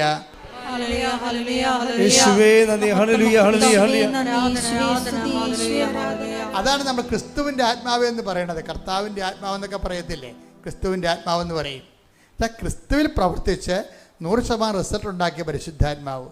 ആ പരിശുദ്ധാത്മാവാണ് കൃപയുടെ സോഴ്സ് എന്ന് പറയണത്. കർത്താവിൻ്റെ യേശു കൃപയെന്ന് പറയുന്നത് എന്താണ്? യേശുവിൽ വസിച്ച് യേശുവിൻ്റെ പീഡാനുഭവത്തിൽ പ്രസാദിച്ച പിതാവ് അവനും നൽകിയ പ്രസാദം അതെന്താണ്? പരിശുദ്ധാത്മാവിൻ്റെ ഫുൾ സിംഗായി ആ പുത്രനിൽ വിളങ്ങി നിൽക്കുന്നു. അപ്പോൾ അവൻ്റെ നാമത്തിൽ വിശ്വസിക്കുന്നവർക്കെല്ലാം കൃപയ്ക്ക് മേൽ കൃപ ലഭിച്ചിരിക്കുന്നു. ഇനി അവൻ്റെ നാമത്തിൽ ആരെല്ലാം വിശ്വസിച്ച്? ആദ്യം വിശ്വസിച്ചത് ആരാണ്? അമ്മയാണ് വിശ്വസിച്ചത്. അവൻ്റെ നാമത്തിൽ ആദ്യം വിശ്വസിച്ചത് ആരാണ്? അമ്മയാണ് വിശ്വസിച്ചത്. എങ്ങനെ വിശ്വസിച്ചതാണ്? നീ ഗർഭം ധരിച്ച പുത്രനെ പ്രസവിക്കുമെന്ന് പറയുമ്പോൾ അമ്മ പറഞ്ഞു, ഇതാ കർത്താവിൻ്റെ ദാസി എന്ന് പറയണേ. ഇതാ മറ്റൊരു കർത്താവ് എന്നല്ല പറഞ്ഞത്, ഇതാ കർത്താവിൻ്റെ ദാസി, അങ്ങേ വചനം പോലെ എന്നിൽ നിറവേറട്ടെ. അതാണ് ഫസ്റ്റായിട്ട് ക്രിസ്തുവിൽ വിശ്വസിച്ചത് ആരാണ്? അമ്മ. അപ്പം ഫസ്റ്റായിട്ട് അമ്മ ക്രിസ്തുവിൽ വിശ്വസിക്കുമെന്ന് ദൈവത്തിന് അറിയാവുന്നത് കൊണ്ട് ക്രിസ്തു നേടിയെടുക്കാനിരുന്ന കൃപ ആദ്യമേ അമ്മയ്ക്ക് ഈശോ കൊടുക്കും അഡ്വാൻസായിട്ട്. അതാണ് hail Mary full of grace, കൃപ നിറഞ്ഞവളെ സ്വസ്തി. ആ കൃപ അതാണ് ക്രിസ്തു വഴി നേടിയെടുക്കാനിരുന്ന കൃപയുടെ ആദ്യ പങ്കാളിയാണ് അമ്മ. കൈയടിക്കട്ടെ, ശ്രുതിക്കട്ടെ. ഹല്ലേലൂയ. ഹല്ലേലൂയ ഹല്ലേലൂയ ഹല്ലേലൂയ ഹല്ലേലൂയ. യേശുവേ നന്ദി. ഹല്ലേലൂയ ഹല്ലേലൂയ ഹല്ലേലൂയ. എന്റെ അമ്മേ, എന്റെ ഈശോയുടെ അമ്മേ, അമ്മേ എന്റെ അമ്മേ, എന്റെ ഈശോ തന്നൊരമ്മേ. അമ്മേ എന്റെ അമ്മേ, എന്റെ ഈശോയുടെ അമ്മേ, അമ്മേ എന്റെ അമ്മേ, എന്റെ ഈശോ തന്നൊരമ്മേ.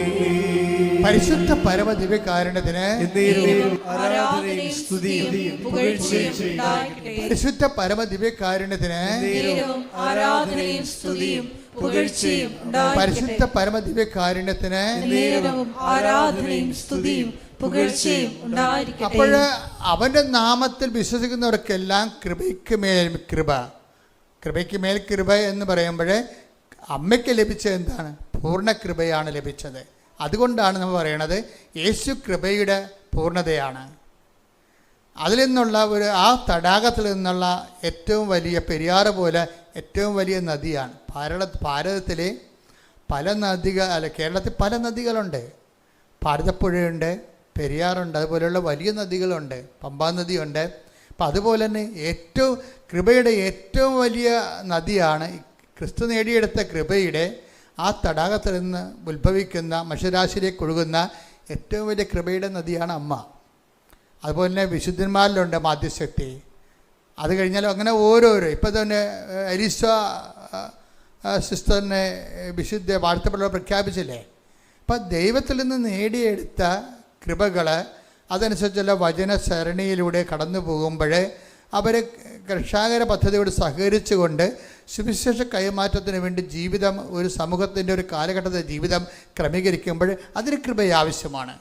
അപ്പം അതുപോലെ അത് ചെറുതും വലുതുമായ കൃപകളുടെ ഒഴുക്കുകളെല്ലാം ക്രിസ്തുവിൻ്റെ നെഞ്ചിൽ നിന്നാണ് ഒഴുകി വരണത്. നമുക്കത് ആദ്യമായിട്ട് കിട്ടുന്നത് കൂദാശകളിലൂടെയാണ്. പിന്നീട് നമുക്ക് ലഭിക്കുന്നത് ക്രിസ്തുവിൻ്റെ വചനം നിറവേറ്റുന്നതിലൂടെയാണ്. അടിസ്ഥാന കൃപയും ആർജിത കൃപയും ഉണ്ട്. ആർജിത കൃപ എന്ന് പറയുന്നതും ദൈവശക്തി തന്നെയാണ്. അതെങ്ങനെയാണ്?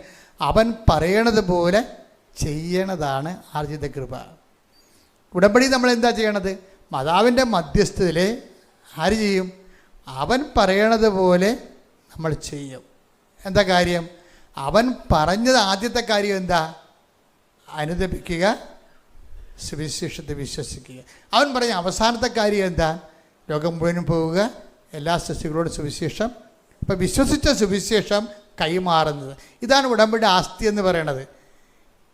ഇത് സഭയുടെ പുതിയ പഠനങ്ങൾ വന്നപ്പോൾ ഉടമ്പടി ശരിക്കും ജ്വലിച്ചെന്ന് പറയാം. എന്താ വെച്ചാൽ കറക്റ്റ് ജനങ്ങൾ എന്ത് വിശ്വസിക്കുന്നു, എന്ത് ജീവിക്കുന്നു എന്നുള്ളതിനെക്കുറിച്ച് സഭ അതിൻ്റെ കൃത്യമായ കാഴ്ചപ്പാടുകൾ അവതരിപ്പിച്ചിരിക്കുകയാണ്. കാര്യം കൃപാസനത്തിൽ വന്ന് നിങ്ങൾക്കറിയാമല്ലോ, ഞങ്ങൾ എന്താ ചെയ്യണം? ആദ്യമേ നിങ്ങൾ ക്രിസ്ത്യാനികളാണെങ്കിൽ നിങ്ങളുടെ ക്രിസ്തീയ ജീവിതം ക്രമീകരിക്കുക. ആദ്യം ക്രിസ്തീയ ജീവിതം ആരോടെ ക്രമീകരിക്കണത്? കൂദാശകളുടെ ക്രമീകരിക്കണം ആദ്യം, അല്ലേ? കാര്യമുണ്ട്. കൃപയുടെ സ്രോതസ് എന്താണ്? അടിസ്ഥാന സ്രോതസ് എന്താണ്? കൃപയുടെ അടിസ്ഥാന സ്രോതസ് എന്താണ്? ഈശോ സ്ഥാപിച്ച കൂദാശകളാണ്. അത് സഭയിലാണ് ലഭ്യമാകുന്നത്. അതുകൊണ്ട് നിങ്ങൾ സഭയുമായിട്ട് നിങ്ങൾ അനുരഞ്ജനപ്പെടുത്തും. പിന്നെന്ത് ചെയ്യും? 2 ആഴ്ച ഒരിക്കൽ കുമ്പസാരിക്കണം. അത് വല്ലപ്പോഴും കുമ്പസാരിച്ചാൽ പോരാ. പിന്നെന്ത് ചെയ്യണം? സഭയുടെ പ്രവർത്തനങ്ങളോട് നിങ്ങൾ യോജിക്കണം. സഭയിൽ നിങ്ങൾ സുവിശേഷ വേല ചെയ്യണം. ഓരോരുത്തരുടെ സഭയിലും ഓരോ ഇടവകയിലും ജ്ഞാനസ്ഥാനം, അത് പ്രത്യേകം എഴുതിയിട്ടുണ്ട് ഉടമ്പടിയിൽ. നിങ്ങൾ ജ്ഞാനസ്ഥാനം സ്വീകരിച്ച സഭയോട് നിങ്ങൾക്ക് കൂറും വാത്സല്യം ഉണ്ടാകണം. അത് നിങ്ങളുടെ പ്രവർത്തനങ്ങളിലൂടെ അതിനെ വളർത്തണമെന്ന് എഴുതിയിട്ടുണ്ട്. എന്താ കാര്യം? അവൻ പറയണ പോലെ ചെയ്യുന്നതിൻ്റെ ഭാഗമാണത്. അപ്പം അതുകൊണ്ട് തന്നെ ഓരോ കാര്യവും നമ്മൾ ഉടമ്പടിയിൽ നമ്മൾ സഭയോട് ഐക്യപ്പെട്ട് സഭയുടെ പഠനങ്ങൾ കേട്ട് അതേസമയം തന്നെ നമ്മൾ സ്വന്തം നിലയിൽ ക്രിസ്തു നേടിയെടുത്ത, ഇപ്പോൾ ദൈവം മന്ന നൽകിയെങ്കിലും പെരുക്കിയെടുക്കുന്നത് ആരാ? വട്ടിയും കൊട്ടയും കൊണ്ടുവന്ന് പെരുക്കിയെടുക്കേണ്ട ആൾക്കാരെ. ഇപ്പം ദൈവം ആകാശത്ത് മന്ന ഭക്ഷിച്ചു. പക്ഷേ അത് ദൈവം കൊണ്ടുവന്ന് ആരുടെയും വായിക്കൊണ്ടൊന്നും ഇട്ടു തന്നില്ല മന്ന. അവർ മണ്ണിൽ നിന്ന് പെരുക്കിയെടുക്കുകയാണ് ചെയ്തത്, അല്ലേ? എന്നിട്ട് അവർ പാകം ചെയ്താണ് എടുത്തത്. ആ ഒരു പ്രോസസ്സുണ്ട് എപ്പോഴും. അതിനാണ് നമ്മൾ അവൻ പറയണ പോലെ ചെയ്യണത്. അവൻ കൃപകൾ ഉൽപ്പാദിപ്പിച്ചു, കൃപയുടെ സമുദ്രം തടാകം സൃഷ്ടിച്ചു. പരിശുദ്ധ അമ്മ അതിൻ്റെ ഏറ്റവും വലിയ പുഴയായി നമ്മളിലേക്ക് ഒഴുകാൻ കാരണം എന്താ? കാരണം അത് ദൈവനിശ്ചയമായതുകൊണ്ടാണ്. എന്തുകൊണ്ടാണ്? പരിശുദ്ധ അമ്മ നമ്മുടെ ഓപ്ഷൻ അല്ലല്ലോ അത്. പരിശുദ്ധ അമ്മ നമ്മുടെ ഓപ്ഷൻ, നമ്മുടെ തിരഞ്ഞെടുപ്പല്ല അത്. പരിശുദ്ധ അമ്മയ്ക്ക് പല ടൈറ്റിലുകളുണ്ട്. ഏതെല്ലാം ടൈറ്റിലാണ് ഉണ്ടത്? അമ്മ നിത്യകന്യക ഒരു ടൈറ്റിലാണ്. പിന്നെ എന്താണ്? ദൈവമാതാവ് ഒരു ടൈറ്റിലാണ്. പിന്നെ എന്താണ്? അമലോത്ഭവം ഒരു ടൈറ്റിലാണ്. ഈ ടൈറ്റിലൊക്കെ ഓളോണേഴ്സാൻ കിട്ടിയതാണ്. അല്ല, അമലോത്ഭവം എന്ന് പറയുന്നത് സിറിയൻ ചർച്ചിൻ്റെ പഠനങ്ങളാണ്. ആദ്യത്തെ വിശുദ്ധ എബ്രേം പിതാവാണ് 4-ാം നൂറ്റാണ്ടിൽ ആദ്യം അമ്മയുടെ പരിശുദ്ധിയെക്കുറിച്ച് ചിന്തിച്ചതും ധ്യാനിച്ചതും. അതിനുശേഷം സഭ 10-ാം നൂറ്റാണ്ടിലായപ്പോൾ ഇംഗ്ലണ്ടിലെ സഭയാണ് അമ്മ അമലോത്ഭവയാണെന്ന് പറഞ്ഞത്. സഭയല്ല, ഇംഗ്ലണ്ടിലെ സഭയാണ് പറഞ്ഞത്. ഇംഗ്ലണ്ടിലെ സഭ അമ്മ അമലോത്ഭവയാണെന്ന് പറഞ്ഞതിന് ശേഷമാണ് 11-ാം നൂറ്റാണ്ടിൽ ഫ്രാൻസ് പറഞ്ഞത് അമ്മ അമലോത്ഭവയാണെന്ന്. അതിനെക്കുറിച്ചുള്ള നൂറ്റാണ്ടുകളുടെ പഠനത്തിന് ശേഷമാണ് 1854 സഭ അമലോത്ഭവയാണെന്ന് റോം പറയണത്. വിഷയം അതിൻ്റെ പ്രോസസ്സ് അതാണ്. അതുപോലെ സഭയുടെ വിശ്വാസങ്ങൾക്കെല്ലാം പ്രോസസ്സാണ്. അതൊന്നും അവസാന വാക്കല്ല, അതെല്ലാം പ്രോസസ്സിലാണ്. ഓരോരോ കാലഘട്ടങ്ങളിൽ സഭ അതിൻ്റെ നിലപാടുകളും നയങ്ങളും ജനങ്ങളെ തെറ്റിദ്ധാരണ ഉണ്ടാകാതിരിക്കാൻ വേണ്ടി അതാത് കാലത്തെ പ്രബോധന അധികാരം. അതാണ് കത്തോലിക്ക സഭ എല്ലായിടത്തും കത്തോലിക്കമാണല്ല. കത്തോലിക്ക എന്ന് പറഞ്ഞാൽ എന്താണ്? ഇവിടെ വിശ്വസിക്കുന്നത് തന്നെയായിരിക്കും അന്റാർട്ടിക്കയിലും വിശ്വസിക്കുന്നത്. ഒറ്റ വിശ്വാസം. എന്താ കാര്യം? അത് സഭയുടെ അപ്പോസ്തലിക പ്രബോധന അധികാരമാണ്. എന്താണ്? അങ്ങനെ ഒരു സഭ മാത്രമേ ദൈവം സൃഷ്ടിച്ചിട്ടുള്ളൂ. അതിന് തിരുസഭ എന്നാണ് പറയണത്. അതിനെ ഹോളി ചർച്ച് എന്ന് പറയണ കാര്യം ദൈവത്തിൻ്റെ അപ്പോസ്തലിക പാരമ്പര്യത്തിൽ. അങ്ങനെ പാരമ്പര്യം പറയാൻ ആരുമില്ലല്ലോ. അതാണ് വിഷയം. പിന്നെ ആകപ്പാടെ ഉള്ളത് ഓർത്തഡോക്സ് സഭയാണ് ഉള്ളത്. അതായത് ഓർത്തഡോക്സ് സഭ, അത് ആദിമ സഭകൾ ഇവരൊക്കെയാണ്. സിറിയൻ ആദിമ സഭകൾ, ആദിമ അപ്പോസ്തലിക് ട്രഡീഷനുള്ള സഭകൾ. ആ സഭകളിൽ തമ്മിൽ ഐക്യപ്പെടണം. അപ്പോൾ ഐക്യപ്പെടുന്ന കൊണ്ട് തന്നെ പ്രബോധനത്തിൽ എല്ലാവർക്കും സ്വീകാര്യമായ പ്രബോധനം ഉൾപ്പെടുത്താൻ കത്തോലിക്ക സഭയ്ക്കാണ് ഏറ്റവും കൂടുതൽ ഉത്തരവാദിത്തമുള്ളത്. കാര്യം എന്താണ്? കത്തോലിക്ക സഭ പോലെ കൃത്യമായിട്ടും പത്രോസിൻ്റെ സിംഹാസനം തൊട്ട് ഇന്ന് ലയോ മാർപ്പാപ്പ വരെ ചരിത്രത്തിലൂടെ കൃത്യമായിട്ടും കൃപ കൈമാറി വന്നിട്ടുള്ള ചരിത്രരേഖകൾ ആർക്കും ഇല്ല. അപ്പം അതിൻ്റെ വെളിച്ചത്തിലാണ് സഭയാണ് ഇവിടെ വെളിച്ചമായി ഒരു നെടുന്തൂണായി ലൈറ്റ് ഹൗസ് എന്നുകൊണ്ട് എല്ലാ സഭകൾക്കും പ്രകാശം കൊടുക്കേണ്ടത്. അപ്പം അതുകൊണ്ട് തന്നെ അപ്പോസ്തലിക സഭയുടെ ഐക്യവും അതിനുശേഷമുള്ള ഈ സഭയെന്ന് പറയുന്ന ക്രിസ്ത്യൻ ഗ്രൂപ്പുകളുണ്ടല്ലോ, ക്രിസ്ത്യൻ ഗ്രൂപ്പുകളാണത്. അത് ഓരോ കാലഘട്ടത്തിൽ ഓരോരുത്തർക്ക് തോന്നിയ വെളിച്ചത്തിൽ അവരുണ്ടാക്കിയിട്ടുള്ള കൂട്ടായ്മകളാണ്. അപ്പം അത് സഭ വേറെ, തിരുസഭ വേറെ, കൂട്ടായ്മകൾ വേറെ, ഗ്രൂപ്പുകൾ വേറെ. ഗ്രൂപ്പുകൾ പിന്നീട് വരണതാണ്. അതുകൊണ്ട് നിങ്ങൾ വല്ല ഗ്രൂപ്പുകളും വല്ലതും പറയണമെന്ന് കേട്ടിട്ട് ഇപ്പോൾ ഗ്രൂപ്പുകൾക്കല്ല ഭയങ്കര ആഹ്ലാദമാണ്. മാതാവിൻ്റെ മധ്യസ്ഥ എടുത്ത് മാറ്റി പറഞ്ഞ് ഗ്രൂപ്പുകളെല്ലാം കിടന്നുണ്ട്. അതൊന്നും ഗ്രൂപ്പുകളാണത്, സഭകളല്ലത്. അപ്പോഴും നമ്മൾ ശ്രദ്ധിക്കേണ്ട വിഷയം എന്ന് വെച്ചാൽ എപ്പോഴും നമ്മൾ സത്യസഭയെ പരിചയപ്പെടാൻ കഴിഞ്ഞതും സത്യസഭയിൽ പങ്കെടുക്കാൻ കഴിഞ്ഞതും ആ കൂട്ടായ്മയിൽ നിലനിൽക്കാൻ കഴിയണത് ദൈവാനുഗ്രഹമാണ്. ശ്രദ്ധിക്കട്ടെ. ഹല്ലേലൂയ.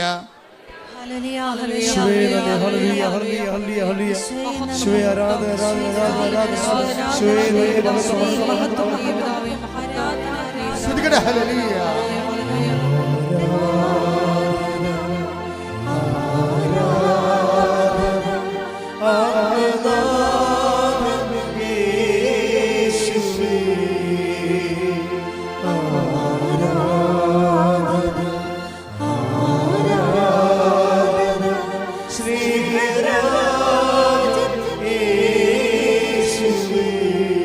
പരിശുദ്ധ പരമദിവ്യകാരുണ്യത്തിന് ആരാധനയും സ്തുതിയും പുകഴ്ചയും ഉണ്ടായിരിക്കട്ടെ. എപ്പോഴും എന്തുകൊണ്ടാണ് ഞാൻ പറഞ്ഞത്? അതായത് സഭയുടെ പുതിയ പ്രബോധനം എന്നല്ല, സഭ ചില ആൾക്കാർ വിശ്വസിച്ചിരുന്ന സുവിശേഷ വിഹിതമല്ലാത്ത കാര്യങ്ങൾക്ക് കറക്ഷനാണ് നൽകിയിരിക്കണേ. ഇപ്പം ഒരു കറക്ഷൻ വന്നിരിക്കുകയാണ്.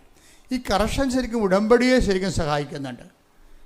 എന്താ കാര്യം? ഉടമ്പടിയിൽ വരുമ്പോൾ എന്താണ്? ഉടമ്പടിയിൽ അവൻ പറയണത് പോലെ, ആരാണ്? ഈശോ പറയണ പോലെ നമ്മൾ ചെയ്ത് ജീവിച്ചുകൊള്ളാമെന്ന് മാതാവിൻ്റെ മധ്യസ്ഥത്തിലാണ്. ആ മധ്യസ്ഥം എന്ന് പറയുന്നത് എന്ത് മധ്യസ്ഥമാണ്? മീഡിയാട്രിക്സ് അല്ലത്, ഇൻട്രസസറി മീഡിയേഷനാണ്. എന്താണ്? പ്രാർത്ഥനാ മധ്യസ്ഥമാണ്. മാതാവിൻ്റെ സാന്നിധ്യ മധ്യസ്ഥമാണ്. ആ സാന്നിധ്യ മധ്യസ്ഥമാണ് നമ്മളെ കൊണ്ട്. ഇപ്പോൾ നമ്മൾ കാനായിലെ കല്യാണത്തിൽ എന്താ ഉള്ളത്? പ്രാർത്ഥനാ മധ്യസ്ഥവും സാന്നിധ്യ മധ്യസ്ഥവുമാണ്.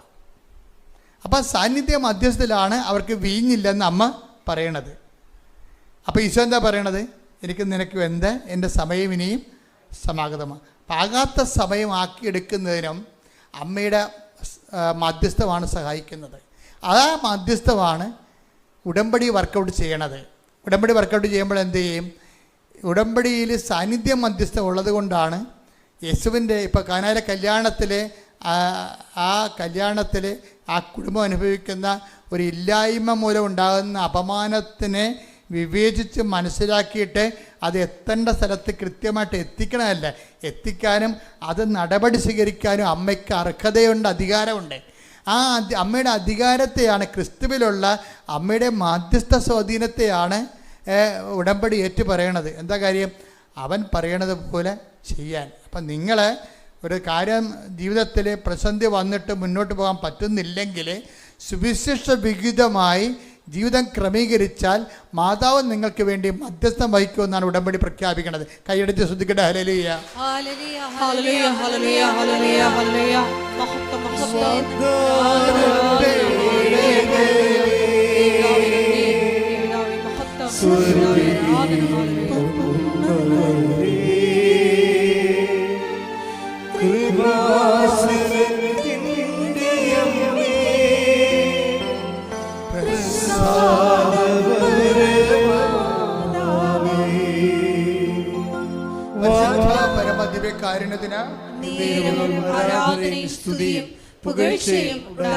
ഞാൻ മുമ്പ് പറഞ്ഞ പോലെ ഓരോ ടൈറ്റിൽസ് ഉണ്ട്. അമലോത്ഭവ മാതാവ്, നിത്യകന്യക, ദൈവമാതാവ്, ടൈറ്റിൽസാണ്. ഇനി മാതാവിൻ്റെ പക്ക ഏറ്റവും ക്യാപിറ്റൽ ടൈറ്റിൽ എന്താ?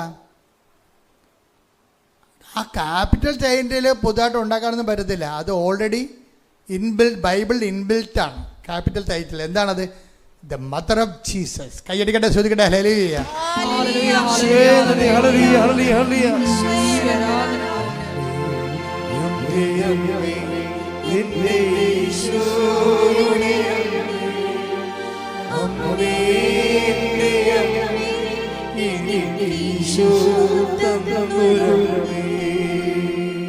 ആ ടൈറ്റിൽ നേരിട്ട് ആർക്കും തൊടാൻ പറ്റത്തില്ല. എന്താ കാര്യം? അത് ഇൻബിൽട്ടാണ്, ബൈബിളിൻ്റെ അസ്ഥിവാരത്തിൻ്റെ ഭാഗമാണ്.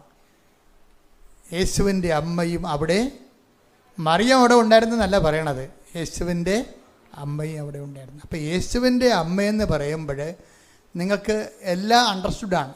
എന്നിട്ട് എന്താ ചെയ്തിരിക്കണ അവസാനം? യേശുവിൻ്റെ അമ്മ തൻ്റെ രക്ഷാകര സംഭവത്തിൽ തനിക്ക് ആശ്വാസവും ശക്തിയും പകർന്നുകൊണ്ട് തൻ്റെ കൂടെ തന്നെ ഈ കുരിശ് വരെ, പുൽക്കൂട് തൊട്ട് മംഗളവാർത്ത തൊട്ട് കുരിശാരോഹണം വരെ തൻ്റെ കരം വഹിച്ചുകൊണ്ട് ദേവപിതാവിൻ്റെ ഇഷ്ടം നിറവേറ്റാൻ മനുഷ്യരാശിയുടെ രക്ഷയ്ക്ക് വേണ്ടി കൂടെ നടന്ന പരിശുദ്ധ അമ്മ. ഈ പരിശുദ്ധ അമ്മയാണ് ശരിക്കും പറഞ്ഞാൽ, ആ അമ്മയാണ് ദൈവം അവസാനം ഈശോ ലാസ്റ്റ് ഗിഫ്റ്റായിട്ട് നമുക്ക് തരണത്, ഇല്ലേ? എന്താ കാര്യം? യേശുവിൻ്റെ അമ്മയാണ് ദൈവഹിതം നിറവേറ്റിക്കൊണ്ട് യേശുവിൽ രക്ഷാകര കൃത്യത്തിന് വേണ്ടി ദൈവം തിരഞ്ഞെടുത്ത യേശുവിൻ്റെ അമ്മയാണ്. അപ്പം അമ്മയ്ക്ക് വേറെ ടൈറ്റിലിൻ്റെ ആവശ്യമെന്ന് പറയുന്നത് കാലഘട്ടങ്ങളിലൂടെ വന്ന ആശയവിവാദങ്ങൾക്ക് സഭയെടുത്ത നിലപാടുകളിലൂടെ വന്ന ടൈറ്റിലുകളാണ്. അതിൻ്റെ അടിസ്ഥാനപരമായ ടൈറ്റിൽ എന്ന് പറയുന്നത് മദർ ഓഫ് ജീസസ് ആണ്. ഈ മദർ ഓഫ് ജീസസ് ആണ് കൃപാസനത്തിലെ അമ്മയെന്ന് പറയണത്. എന്താ കാര്യം? അത് കാനായിലെ കല്യാണ കുടുംബത്തിലുണ്ടായിരുന്ന അമ്മയാണ്. ആ അമ്മ തന്നെയാണ് കുരിശിൻ്റെ ചുവട്ടിലെ അമ്മ. എന്താണ്? ഇതാ നിൻ്റെ അമ്മ. യേശുവിൻ്റെ അമ്മയാണ് യേശു നമ്മൾക്ക് നൽകിയത്. എപ്പോഴാണ് നൽകണത്? യേശു പിതാവിൻ്റെ അടുക്കിലേക്ക് പോകുന്നതിന് ഒരു 2 സെക്കൻഡ് മുമ്പാണ് ഈ അമ്മയെ പ്രഖ്യാപിക്കുന്നത്. എന്താണ്?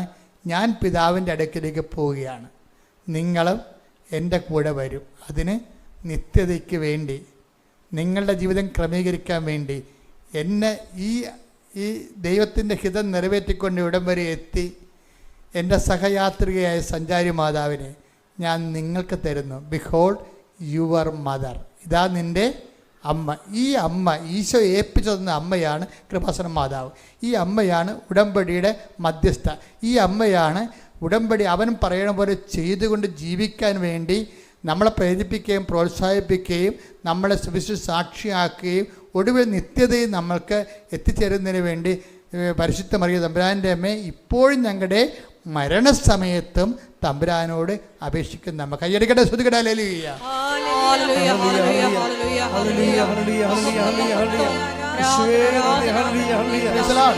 അപ്പോൾ ഇതിൻ്റെ വിഷയം എന്ന് പറയുന്നത് ഈ ക്യാപിറ്റൽ ടൈറ്റിലെ മദർ ഓഫ് ജീസസിനെ ബിഹോൾഡ് യുവർ മദർ, ഇതാ നിൻ്റെ അമ്മയെന്നും പറഞ്ഞ് നമുക്ക് നൽകിയത് ആരാണ്? സഭയല്ല, പിന്നെ ആരാണ്? ഈശോയാണ്. അതാണ് വിഷയം. അതിൽ ഒരു മാറ്റം ഉണ്ടാകത്തില്ല. എന്താ വിഷയം? ഈശോയാണ് തൻ്റെ അമ്മയെ നമ്മൾക്ക് നൽകിയത്. ഈ അമ്മയുടെ മധ്യസ്ഥത്തിലാണ് നമ്മൾ ഉടമ്പടി ചെയ്ത് ദൈവഹിത പ്രകാരം ജീവിച്ചുകൊണ്ട് സുവിശേഷത്തിൻ്റെ സാക്ഷികളായി നിത്യത. അപ്പോൾ ഉടമ്പടി എന്ന് പറഞ്ഞാൽ എന്താണ്? ഇഹത്തിലും പരത്തിലും നിത്യത വരെ എത്തുന്നതാണ് ഉടമ്പടിയുടെ ലക്ഷ്യം. അല്ലാതെ ഒരു 3 മാസത്തെ ഉടമ്പടിയും കുറച്ച് അനുഗ്രഹങ്ങൾ മേടിച്ചു വയ്ക്കാനുള്ള താൽക്കാലിക നടപടിക്രമം അല്ലത്. അപ്പം അതുകൊണ്ട് തന്നെയാണ് ദൈവം ഇതിനെ അംഗീകരിച്ചിട്ട് ഇത്രയും അടയാളം കാണിച്ചിട്ട് ഈ കാലഘട്ടത്തിൻ്റെ ആശ്വാസ കേന്ദ്രമായി കൃപാസന ശുശ്രൂഷ ദൈവം ഉയർത്തുന്നതിൻ്റെ പ്രധാനപ്പെട്ട കാര്യം അതാണ്. പ്രാർത്ഥിക്കുക, കർത്താവായ ദൈവമേ,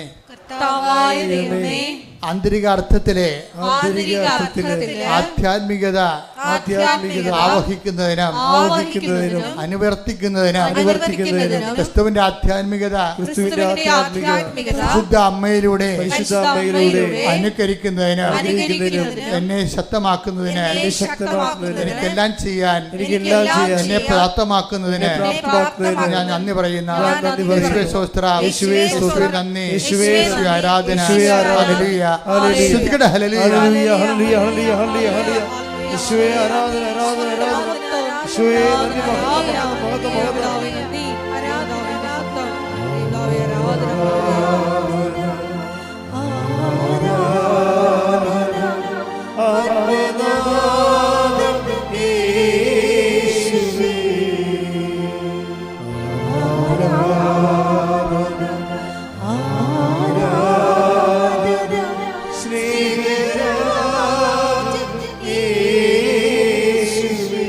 പരിശുദ്ധ പരമ ദിവ്യകാരുണ്യത്തിന് ആരാധനയും സ്തുതിയും പുകഴ്ചയും ഉണ്ടായിരിക്കട്ടെ. അതായത് ഈ എല്ലാ കാലങ്ങളിലും ഉണ്ടായിരുന്ന ഒരു പ്രശ്നമാണ്, നമ്മൾ മനുഷ്യന്മാരായത് കാരണം മാനുഷികമായ കാര്യങ്ങളിലേക്ക് ദൈവിക പദ്ധതിയെ മനസ്സിലാകാതിരിക്കുകയും അതിനെ അട്ടിമറിക്കാൻ ശ്രമിക്കുകയും ചെയ്യുന്നത്. ഇപ്പം നിങ്ങൾ പല സ്ഥലങ്ങളിൽ നിന്നും പല വിശ്വാസങ്ങളിൽ നിന്ന് വരുന്ന ആൾക്കാരാണ്. അപ്പം നിങ്ങൾ അനുഗ്രഹം കിട്ടുമെങ്കിൽ അതുപോലൊരു ദേവനാണ്, ദേവിയാണ് യേശു, അല്ലെങ്കിൽ അതുപോലെ ഒരു ആളാണ് യേശു എന്ന രീതിയിലേക്ക് നിങ്ങൾ യേശുവിനെ മിനിമൈസ് ചെയ്യും.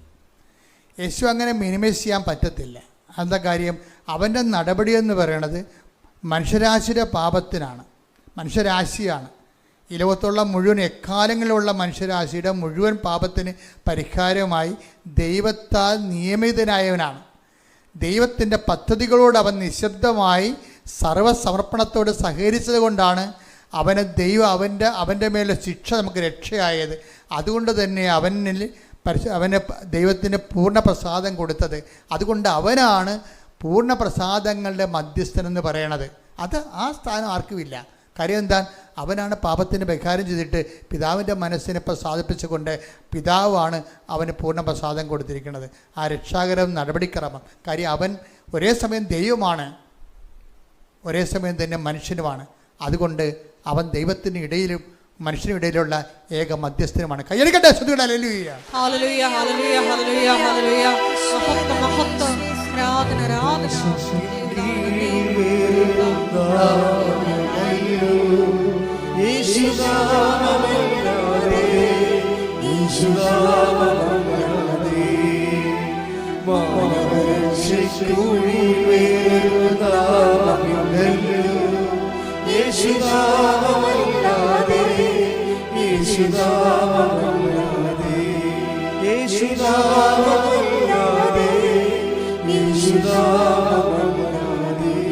പരിശുദ്ധ പരമദിവ്യകാരുണ്യത്തിന് ആരാധനയും സ്തുതിയും പുകഴ്ചയും ഉണ്ടായിരിക്കട്ടെ. എക്കാലങ്ങളിലും യേശുവിനെ സാധാരണ മനുഷ്യൻ്റെ കപ്പ കഞ്ഞി വീട് ജോലി വിവാഹം എന്നുള്ള കൊച്ചു കാര്യങ്ങളുടെ തമ്പുരാനാക്കി മാറ്റാൻ വേണ്ടി വളരെ സാധാന്യമായ ഒരു ബലപ്രയോഗം നടത്തിയിട്ടുണ്ട്. നമ്മൾ അറിഞ്ഞോ അറിയാതെയൊക്കെ അതിന് അടിപ്പെട്ട് പോയിട്ടുമുണ്ട്. ക്രിസ്തു അത് പലപ്പോഴും തിരുത്തിയിട്ടുമുണ്ട്. എന്താ കാര്യം? ഒരു മനുഷ്യൻ വന്ന് കർത്താവിനോട് പറഞ്ഞില്ലേ, എന്ത് പറഞ്ഞ്? പിതൃസ്വത്ത് ഞാനുമായിട്ട് ഭാഗിക്കാൻ നീ എൻ്റെ ജ്യേഷ്ഠനോട് പറയണം. Take the word of God. ശ്രുതികട ഹല്ലേലൂയ. ഹല്ലേലൂയ ഹല്ലേലൂയ ഹല്ലേലൂയ ഹല്ലേലൂയ.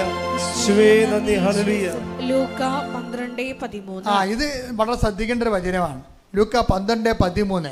ജനക്കൂട്ടത്തിൽ നിന്ന് ഒരുവൻ അവനോട് പറഞ്ഞു, ഗുരു, പിതൃസ്വത്ത് ഞാനുമായി പങ്കുവെക്കാൻ എന്റെ സഹോദരനോട് കൽപ്പിക്കണമേ. അപ്പൊ ഈശോ എന്താ പറഞ്ഞു? യേശു അവനോട് ചോദിച്ചു. അവിടെ യേശു ഇങ്ങനെയുള്ള കുടുംബ പ്രശ്നങ്ങൾക്ക് മധ്യസ്ഥാകുന്നില്ല. അതല്ല യേശുവിന്റെ ദൗത്യം. അതാണ് വിശേഷം. എന്താ പറയണത്? ഹേ മനുഷ്യ, പറഞ്ഞേ, ഹേ മനുഷ്യ, എന്നെ നിങ്ങളുടെ ന്യായാധിപനോ സ്വത്ത് ഭാഗിക്കുന്നവനോ ആയി ആര് നിയമിച്ചു? ഇത് അതായത് നിത്യരക്ഷയെ അടിസ്ഥാനപ്പെടുത്തിക്കൊണ്ട് മനുഷ്യരാശിക്ക് നഷ്ടപ്പെട്ടു പോയ കൃപ തിരിച്ചെടുക്കുന്നതിനും അത് മനുഷ്യരാശിക്ക് നഷ്ടപ്പെട്ടു പോയ കൃപ അത് തിരികെ മനുഷ്യരാശിക്ക് ജീവൻ പകരുന്നതിനും നിത്യജീവനിലേക്ക് അവനെ കരകയറ്റുന്നതിനും ദൈവത്തിൻ്റെ പദ്ധതി പ്രകാരം മനുഷ്യാവതാരം ചെയ്ത് പാപത്തിൻ്റെ പരിഹാരം ചെയ്ത ക്രിസ്തു, ആ ക്രിസ്തുവിൻ്റെ ദൗത്യത്തിൽ നിന്ന് പിന്തിരിപ്പിക്കാനും കൊച്ചു കാര്യങ്ങളിലേക്ക് ക്രിസ്തുവിനെ ശ്രദ്ധ തിരിച്ച് കൊണ്ടുപോകാനും ഒരു ബലപ്രയോഗം എക്കാലങ്ങളിലും ഉണ്ടാവും. നമ്മളും ഉണ്ടാവും. നമ്മളും കുർബാന കൂടുന്നതിൻ്റെ ഉദ്ദേശം എന്താ? പലരും പരിശുദ്ധ കുർബാന കൂടുന്നതിൻ്റെ ഉദ്ദേശം, പരിശുദ്ധ കുർബാന കൂടുമ്പോൾ പറയും പിശാപുതുക്കളെന്ന് പറയും. പരിശുദ്ധ കുർബാന എന്തിനാണ്? എൻ്റെ നാമത്തിൽ വിശ്വസിക്കുന്ന, അതായത് പിതാക്കന്മാർ മരുഭവിച്ച് മന്ന ഭക്ഷിച്ചു, അതുപോലല്ല ഈ അപ്പം ഭക്ഷിക്കും നിത്യം ജീവിക്കും. ലോകത്തിൻ്റെ ജീവന് വേണ്ടി ഞാൻ നൽകുന്ന അപ്പം എൻ്റെ ശരീരം തന്നെയാണ്. അതായത് എൻ്റെ ശരീരം ഭക്ഷിക്കുന്ന എന്നിലും ഞാൻ അവനിലും വസിക്കുന്നു. സജീവനായ പിതാവാണ് എന്നെ അയച്ചത്. പിതാവ് മൂലം ഞാൻ ജീവിക്കുന്നു. അതുപോലെ എന്നെ ഭക്ഷിക്കുന്നവൻ ഞാൻ മൂലം ജീവിക്കാം. അപ്പം നിത്യജീവനാണ് കുർബാന ഉദ്ദേശം. നിത്യജീവനാണ് കുർബാന ഉദ്ദേശമെങ്കിലും കുർബാനയിൽ ഈ കുർബാന പങ്കെടുക്കുന്ന അണ്ണന്മാരെന്താ ചെയ്തിരിക്കണത്? അവരുടെ ജോലി, വീട്, വിവാഹം, നൊവേനെ പറയുന്ന കാര്യമെല്ലാം കുർബാനയെ പറയും. ഇതുപോലൊരു അവറേഷൻസ് ഇത് ശരിക്കും പറഞ്ഞാൽ ക്രിസ്തുവിനെ അപമാനിക്കുന്നതിന് കൂടി തുല്യമാണ്. കാര്യം എന്താ വിഷയം? അത് പറയേണ്ടെന്നല്ല, മറ്റത് ഇല്ല, അഭിമാനം കൊള്ളണം. ഒരു ഞായറാഴ്ച കുർബാന മുടങ്ങരുതെന്ന് പറഞ്ഞതിൻ്റെ കാരണം എന്ന് പറയണത്, മുടങ്ങിയില്ലെങ്കിൽ നിങ്ങളെ പട്ടിയടിക്കുമെന്നല്ല പ്രശ്നം. നിത്യജീവൻ, ക്രിസ്തു നേടിയെടുത്ത നിത്യജീവനോട് നിങ്ങൾക്ക് എന്തുമാത്രം ഐക്യദാർഢ്യമുണ്ട്. അത് ദൈവത്തിൻ്റെ സഹന ബലിയോടുള്ള നിങ്ങളുടെ ഐക്യദാർഢ്യമാണ്. അത് ദൈവത്തിൻ്റെ രക്ഷാകര പദ്ധതിയോടുള്ള മനസ്സുകൊണ്ടുള്ള യോജിപ്പാണ്. അത് നിത്യതയ്ക്ക് വേണ്ടിയുള്ള ദാഹമാണ്. അത് ദൈവത്തിൻ്റെ മനസ്സിൻ്റെ പൂർത്തീകരണമാണ്. അതാണ് ദൈവത്തിൻ്റെ ആഗ്രഹം, ദൈവഹിതം. കൈയടിക്കട്ടെ, ശ്രുതികട.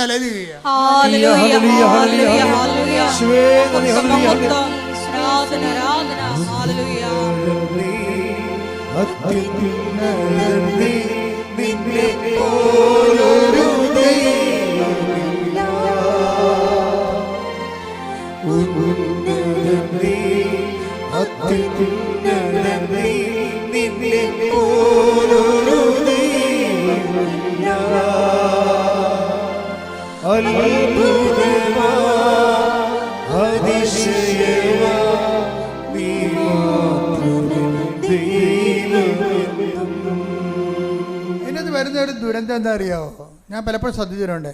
ഇപ്പം ഞങ്ങളുടെ അടുത്ത് വന്ന് ഞങ്ങളെ കറക്റ്റ് ചെയ്യും. അതായത് ഇപ്പം കൃപാസനത്തിലും വേളാങ്കണ്ണിലൊക്കെ പോണ ആൾക്കാർ ഇടവകപ്പള്ളിയിൽ പോകത്തില്ല, കുമ്പസാരമില്ല, കുടുംബ പ്രാർത്ഥനയില്ല, ഒന്നുമില്ല. കെട്ടിയെടുത്ത് വേളാങ്കണ്ണി പോകും. ഇങ്ങനെ ഒരു വർഗമുണ്ട് ഇവിടെ. ഈ വർഗത്തിനാണ് സഭ ഇപ്പം നിശ്ചിതമായി കറക്റ്റ് ചെയ്തിരിക്കുന്നത്. നിങ്ങൾ കറക്റ്റ് ചെയ്യുക, ആൾക്കാർ കറക്റ്റ് ചെയ്ത നിങ്ങളുടെ കാര്യം. പക്ഷേ സഭയുടെ ഉത്തരവാദിത്വം നിർവഹിച്ചു. എന്താ കാര്യം? അതായത് ക്രിസ്തു കേന്ദ്രീകൃതമായിരിക്കണം മനുഷ്യ ജീവിതം. അല്ലാതെ നിങ്ങൾ ഓരോ കാര്യം മക്കൾക്ക് വേണ്ടി, ജോലി ചെയ്യാൻ വേണ്ടി വെള്ളാങ്കണ്ണി പോയി അല്ലെങ്കിൽ കൃപാസനത്തിൽ വന്ന് അങ്ങനെ ക്രിസ്തുവിന് ഇടവപ്പള്ളിയോട് ബന്ധമില്ല, ഇടവകയുടെ ആധ്യാത്മിക ജീവിതമായിട്ട് ബന്ധമില്ല, സുവിശേഷ സാക്ഷ്യമൊന്നുമില്ല, അനുഗ്രഹത്തിന് വേണ്ടി കറങ്ങി നടക്കുന്ന ആൾക്കാരില്ലേ, അവരെ സഭ ഇതിലൂടെ അവരുടെ ദിശാബോധം കറക്റ്റ് ചെയ്യുന്നുണ്ട് ഇതിനകത്ത്. ഞങ്ങൾക്ക് പിന്നെ പ്രശ്നമൊന്നുമില്ല. ഞങ്ങളിവിടെ വന്നു കഴിഞ്ഞാൽ നിങ്ങളെ കൊണ്ട് ഞാൻ എന്തുകൊണ്ടാണ് ജോസഫ് ഞാൻ പറഞ്ഞത് ഉടമ്പടി എടുത്താന്ന് അച്ഛനെ കാണണമെന്ന് പറയുമ്പോൾ ഞാൻ ആദ്യത്തെ ചോദ്യം എന്താണ്? ഉടമ്പടി എടുത്താന്നേ ചോദിക്കത്തുള്ളൂ. ക്യാൻസർ ആണെങ്കിൽ എന്നൊക്കെ പറഞ്ഞാൽ നല്ല വിഷയം. അച്ഛനെ കാണണമെന്ന് പറഞ്ഞാൽ അപ്പം എന്ത് ചെയ്യും? ഉടമ്പടി എടുത്തോന്ന് ചോദിക്കും. എന്താ കാര്യം? ഉടമ്പടി എടുത്തു കഴിഞ്ഞാൽ എനിക്കറിയാം അവർ കത്തോലിക്കരും ക്രിസ്ത്യാനികളുമാണെങ്കിൽ അവരുടെ ജീവിതം ക്രിസ്തു കേന്ദ്രീകൃതമാക്കിയിട്ടുണ്ടെന്ന്. ക്രിസ്തു കേന്ദ്രീകൃതമാക്കാത്തൊരാൾ ചങ്ങാത്തം വെച്ചുകൊണ്ട് ആരെങ്കിലും വിളിച്ചു പറഞ്ഞുകൊണ്ടൊന്നും ഞാൻ കാണത്തില്ല. എന്താ കാര്യം? എൻ്റെ ലക്ഷ്യമെന്ന് പറഞ്ഞാൽ എന്താ? നിങ്ങളെ ക്രിസ്തുവുമായിട്ട് കൂട്ടിയിണക്കുക എന്നുള്ളതാണ്. അതിന് ഏറ്റവും ബെസ്റ്റ് ആളാരാണ്? അമ്മയെപ്പോലെ ആരുമില്ല. പരിശുദ്ധ അമ്മയെപ്പോലെ ആരുമില്ല. ക്രിസ്തുവിനെ ഒരു മനുഷ്യനുമായിട്ട് കൂട്ടിയിണക്കുക. ഞാനെപ്പോഴും ഓർക്കുവേ, ആ മനുഷ്യനോട് ഹേ മനുഷ്യ എന്ന് പറഞ്ഞില്ലേ, ഹേ മനുഷ്യ എന്ന് ഈശോ പറഞ്ഞില്ലേ, എന്നെ ആരാണ് നിങ്ങളുടെ സ്വത്ത് ബാധിക്കുന്നതാണ് നിശ്ചയിച്ചതെന്ന്. ആ ചോദ്യം അമ്മയാണ് ചോദിച്ചെങ്കിൽ ഈശോ അങ്ങനെ പറയുമോ? പറയത്തില്ല. അതാണ് അമ്മയുടെ സ്വാധീനം എന്ന് പറയണത്. നമ്മുടെ കുടുംബ പ്രശ്നത്തിന് അന്നും ഇന്നും അമ്മ തന്നെ ഉള്ളു.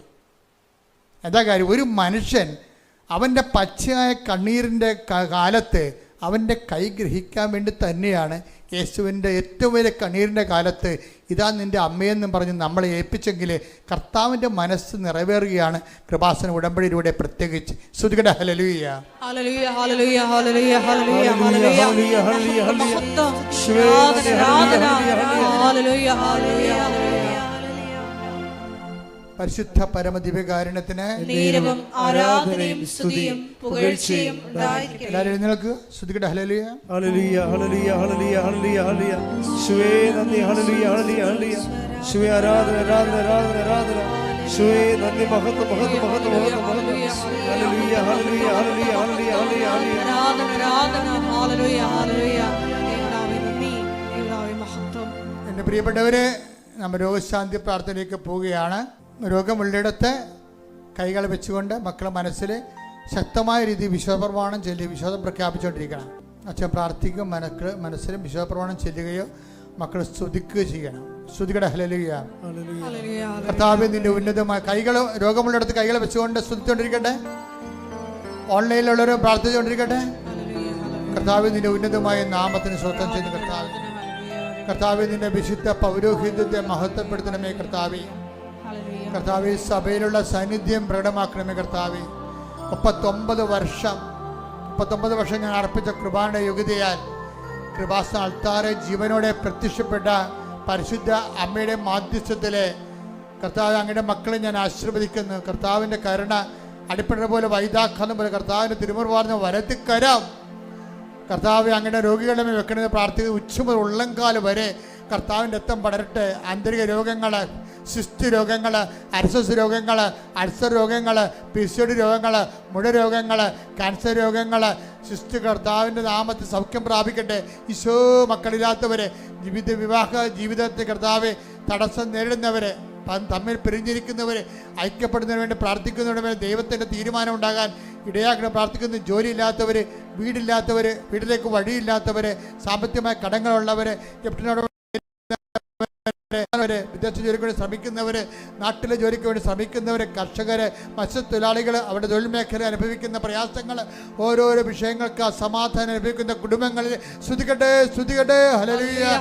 കർത്താവിന്റെ ഉന്നതമായ നാമത്തിൽ അഡ്മിഷന് വേണ്ടി ശ്രമിക്കുന്നവരെ, അഡ്മിഷൻ കിട്ടാൻ വേണ്ടി ശ്രമിക്കുന്നവരെ, ആശുപത്രി കിടക്കുന്നവരെ, ഓപ്പറേഷൻ നേരിടുന്നവരെ, സ്ഥലപിക്കാൻ ഉദ്ദേശിക്കുന്നവരെ, വാങ്ങാൻ ഉദ്ദേശിക്കുന്നവരെ, എൻ്റെ കർത്താവിന്റെ ഉന്നതമായ നാമത്തിൽ സഭയുടെ അധികാരത്തിൽ കുരിശിന്റെ അടയാളത്തിൽ ദൈവത്തിന്റെ ശക്തിയാൽ എൻ്റെ മക്കളെ നിങ്ങൾ അനുഭവിക്കുന്ന ഓരോ ദുരിതങ്ങള്, ഓരോ ദോഷങ്ങള്, ഓരോ തടസ്സങ്ങള് യേശുവിന്റെ നാമത്തില് മാർഗ തടസ്സങ്ങള്, ജീവിത ദുരിതങ്ങള് യേശുവിന്റെ നാമത്തിൽ മാറിപ്പോകട്ടെ.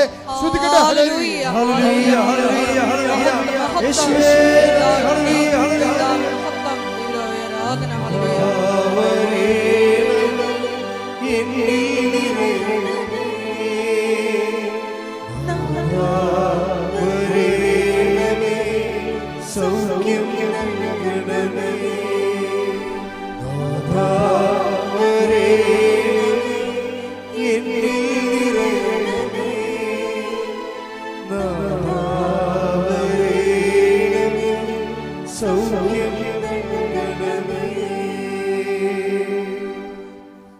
എല്ലാവരും മുട്ട നിൽക്കുക.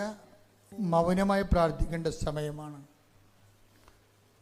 നിങ്ങളുടെ വ്യക്തിപരമായ ആവശ്യങ്ങൾക്ക് വേണ്ടി ഓൺലൈനിലുള്ളവരും ഇവിടെയുള്ളവരും തീക്ഷ്ണമായി മൗനമായി പ്രാർത്ഥിക്കേണ്ട സമയമാണ്.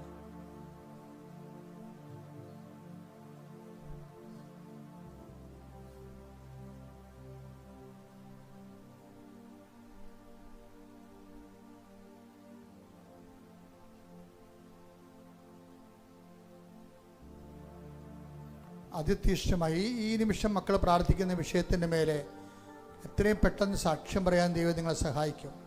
കൈകൾ കൂപ്പി കണ്ണടച്ച് തീക്ഷ്ണമായി പ്രാർത്ഥിക്കട്ടെ.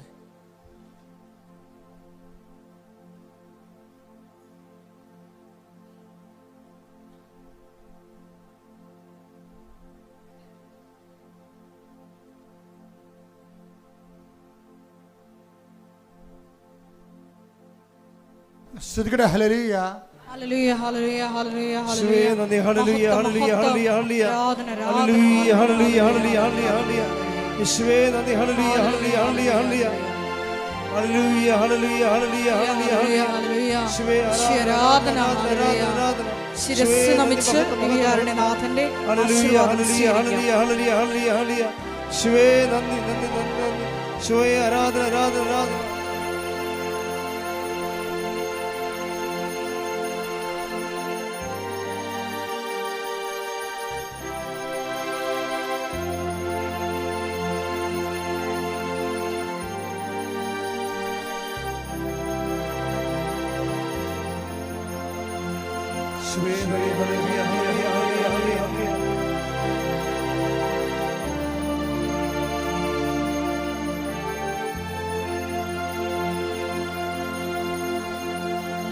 പരിശുദ്ധ പരമ ദിവ്യകാരുണ്യമേ എന്നുമെന്നും